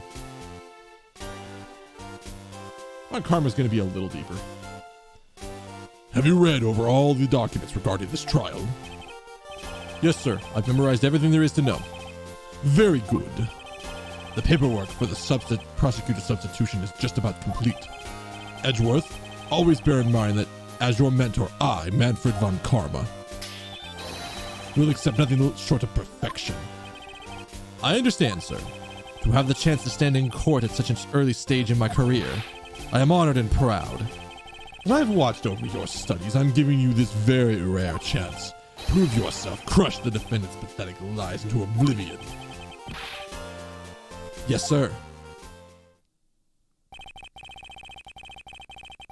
I only see one Ravenclaw on him. How can he be Yadagarasu? Well, that's a really good question. Such a legendary prosecutor is watching over and judging my performance. I have to be perfect in every way. Oh, talkie time. This is so good. Oh, I get your go again. Oh, fuck. I've heard of water that tastes that good. I'll give him a minute. Glug, glug. Sweet, sweet, sweet, sweet, sweet, sweet, sweet, sweet, sweet, sweet. Does he plan on gulping an entire reservoir dry?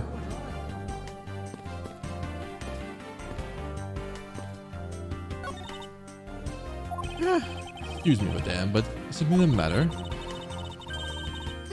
I just... Oh, actually, this should be... Down here for this. I just thought someone would have brought me hors d'oeuvres by now. This is a courthouse, ma'am. It's not a Wendy's. It'd be quite atypical to provide hors d'oeuvres here. Are you sure? Someone poured me a fresh cup of coffee the last time I was here. What the heck does she think a courtroom is for? Aren't these great? Daddy made all of them. Awesome! But didn't you get fired after you made them? Yeah, I did. Don't talk about that, kid. Spent the same amount of money on this model as it cost to build the real thing. Fuck, you are bad at this.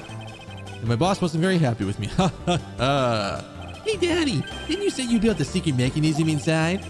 I'll tell you about it someday when you're older. That's where Daddy hides his special comics. Secret mechanism? Fuck. Maybe he installed this as a paycheck for getting a payback for getting fired? Could be trouble. Turn that on. Now I'm curious.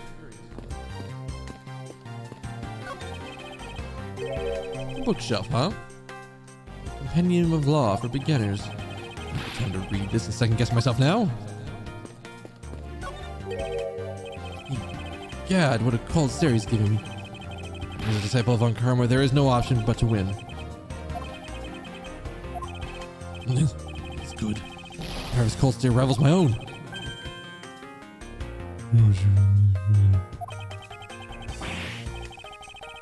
He's sleeping while standing up.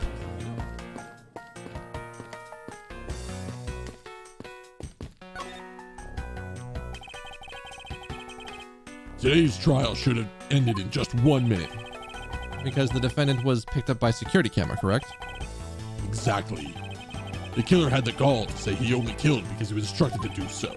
Even more outrageous is his claim that the case prosecutor...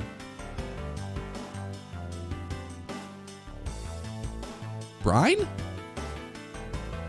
Brine? Did he say that? Brine? Brine? Brian Faraday gave the order. Ha! Faraday is such a fool. He's been cornered by his very own prey. Sir, are you an acquaintance of Mr. Brian Faraday? He's a pathetic man who speaks nothing but nonsense. Nonsense? He once tried to explain to me the way of punishing those who cannot be brought to court. What could that mean? That is nonsense. There is no man above the law. Well, there are always a few exceptions. Good God. I could tell you stories. Did I ever tell you about your father? I mean, what? However, there is no reason to even deal with such individuals. Our prosecutor is a guardian of the court, one with no obligation to outside matters. There's no reason to deal with such individuals, I see. Edgeworth, disgracing yourself as Faraday has will not be forgiven. Have no fear. I will not let you down, sir. In place of the accused prosecutor Brian Faraday, I will prove the defendant's guilt. Burn?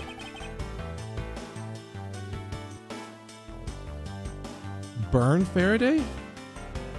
The Y is before the R? Yeah, okay. Burn?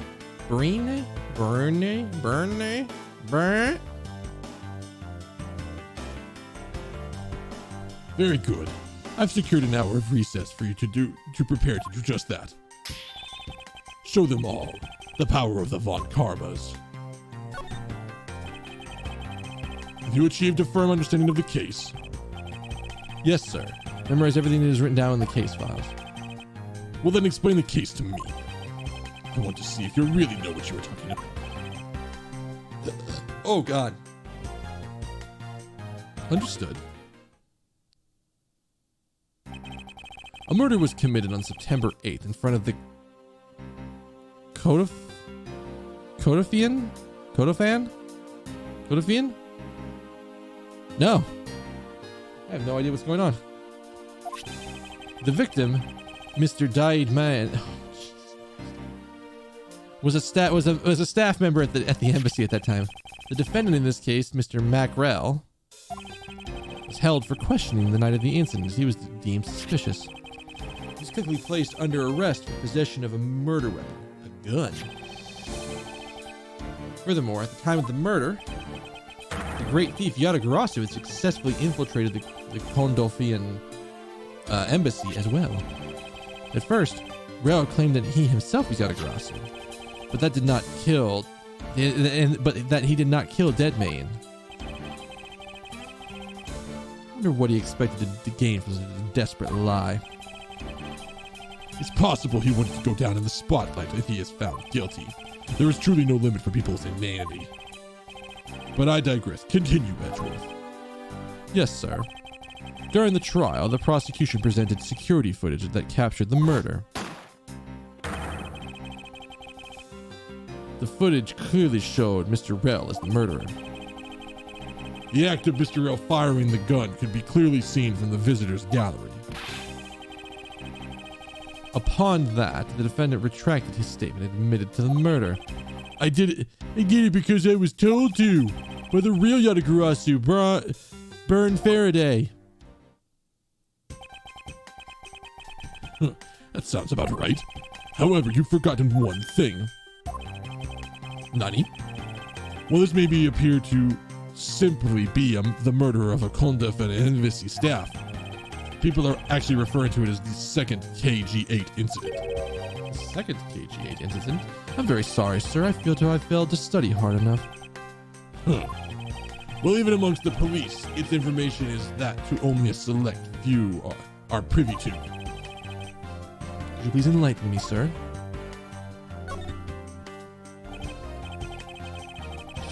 Sir, what do you mean by the second KG-8 incident? In order for me to tell you that, you must first learn about the original case. Take a look at these documents. This is a pretty old newspaper. Have you heard of the Amano Group scandal before? You have heard of the Amano Group scandal before, right? Yes, I have. The secretary of Ernest Amano, the Amano Group's director, was arrested on suspicion of smuggling. Correct. CCU was... Well, that was a stretch. Was an employee of the Amano Group and the sole witness to the smuggling operation. It was she who brought the crime to light. However, Miss Yu was silenced before she could testify in court. Wasn't a Kondofan embassy staff member arrested for the murder? Yes, a Kondofan by the name of Manikochin was the suspect. However, due to lack of evidence, the case went unresolved. Lack of evidence? Ha! If only I was in charge of that case, I would have done everything in my power to prove his guilt. Make sure that all criminals are found guilty. My mentor really is dedicated. Faraday was the prosecutor on the case then, and he was as pathetic as ever. Mr. Faraday was in charge of the KG-8 incident as well? That's right. And now, once again, the victim of the case you are currently assigned to was someone who was scheduled to testify against the smuggling organization. Just like last time, the victim was murdered right before he was to testify. You're catching on. The victim was murdered just before his day in court against the smuggling operation. Events are occurring almost exactly the same way they did in the KG-8 incident. That is why... Ah! That is why it's being called the second KG-8 incident. Yes. Yet there is one difference between the two incidents. What would that be? The so-called noble thief that is sending everyone into an uproar. The great thief Yatagarasu. Yatagarasu? Let's find out more. It is true that Yatagarasu showed up at the Kondofan embassy. Or Kodaf... Is there a pun in that embassy's name that I'm not understanding? Or is that just like they made a fucking weird ass name? What could he or she have been after? No doubt to steal any suspicious accounting records and release them publicly. Or more likely to steal the secrets from the Kondofan embassy itself. The item that the Yatagarasu stole from there was sent to the police.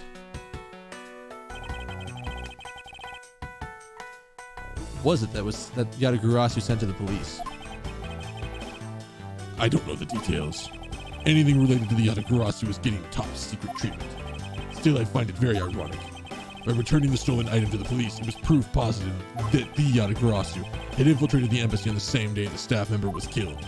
Criminals have a way of incriminating themselves, wouldn't you say? Would have to be the first time Yatagarasu has left evidence behind, correct?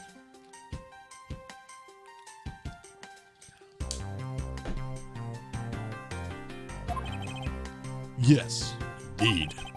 If you wish to learn more about the Yatagarasu, I suggest you ask Faraday. Mr. Faraday? He happened to be the prosecutor in charge of the Yatagarasu case as well. He's the prosecutor in charge of both the KG-8 incident and the Yatagarasu case? Mr. Faraday really has a lot on his plate. Oh. Hi there. I didn't see you come in.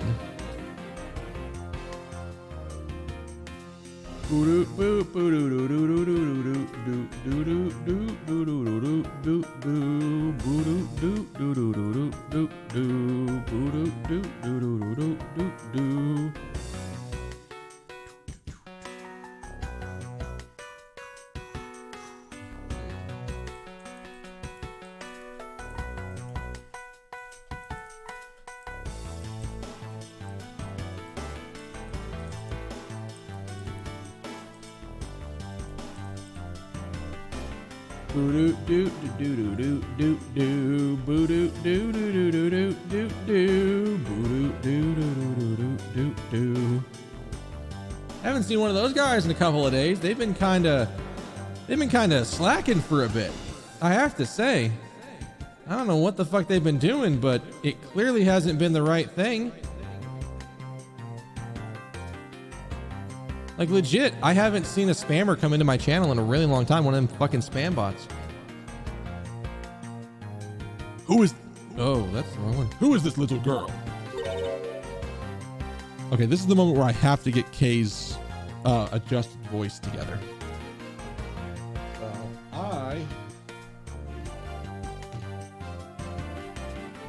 Matrix and listen on the direct feed. So, give me a sec while I do that.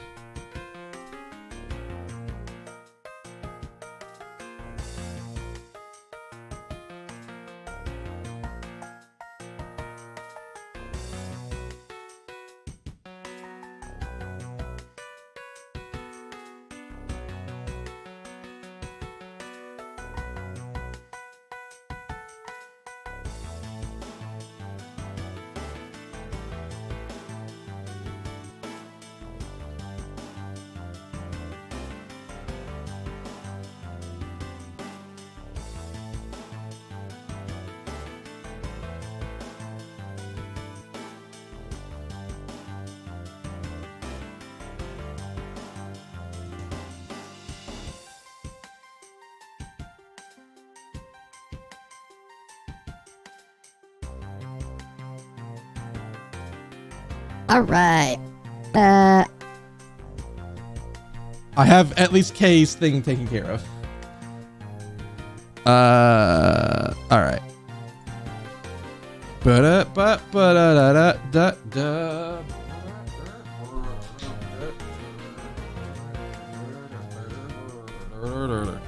I just have to remember to save the setting for it. Like, it's not even that much pitch up. It's just enough that if I'm going higher, that it's gonna make her higher. You're scary, mister. I haven't heard that in a long time. This child knows what she's talking about. Good for her. Did you need something? I want to trade these coins with you. What the fuck? Fistful of dimes, quarters, and pennies. But it looks like you got exactly $1. Is this what you want? Thanks, that's exactly what I needed. Did you just get scammed? Could that child be here to watch the trial? How disrespectful for a child to be running around inside the courthouse. Does no one have respect for this country's judicial system anymore?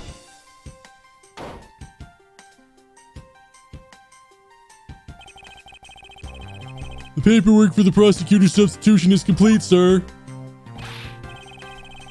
Why, do you even know how much time is left before the trial resumes? I'm sorry, sir. I can have you mopping up this courthouse instead of protecting it in an instant. Yeah. It's no bother, sir. Not being completely prepared could prove to be a perfect handicap for me. A proud one you are. You had better collect the evidence from Faraday and prepare yourself. It's time for your debut, Edgeworth.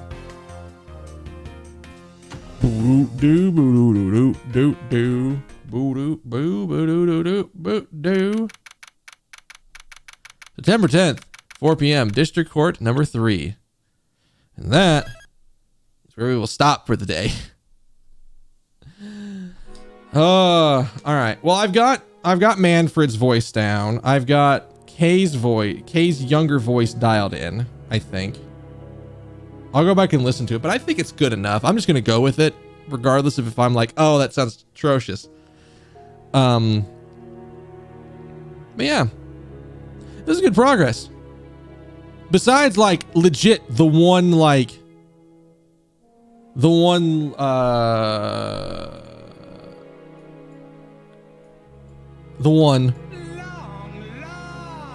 stretch of evidence, I think we did pretty good today. So we're in a good way. We're in a good position. I'm enjoying this. Definitely enjoying this. Now, I mentioned this at the beginning of the stream. I have everything needed to play Ace Attorney Investigations 2. So, honestly, I'm probably just going to go straight to it.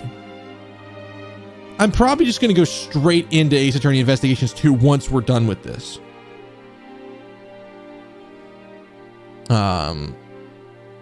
It'll be my fucking luck that they actually release it in a form that's worth a damn in like a day or two of me playing it or some shit like that. But I have it. I don't have the scene configured for it, but I'll fix that while we're sometime in between sessions. And we can go from there. All right. Is that good?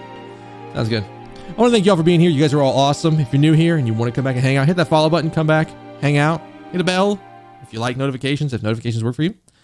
We'll be back tomorrow with more Ace Attorney Investigations, and we will do case 4, where apparently like little baby K is around and doing stuff. I don't know what the hell, how the hell she's going to be involved in this case, but all right, sure. And we'll go from there. All right. All right. I'm going to head out for that. I'm going to go relax, get ready to go to bed. Before I do, one kindness from each and every one of you. Hope you have a good morning, good afternoon, good evening, good night, good day, whatever happens to be wherever you are at. I will see y'all tomorrow. Yeah, definitely tomorrow. I can't think of any reason why that would stop, but tomorrow for more Ace Attorney Investigations. Case 4 is starting, and we got to figure out what the hell is happening. All right? All right. Later.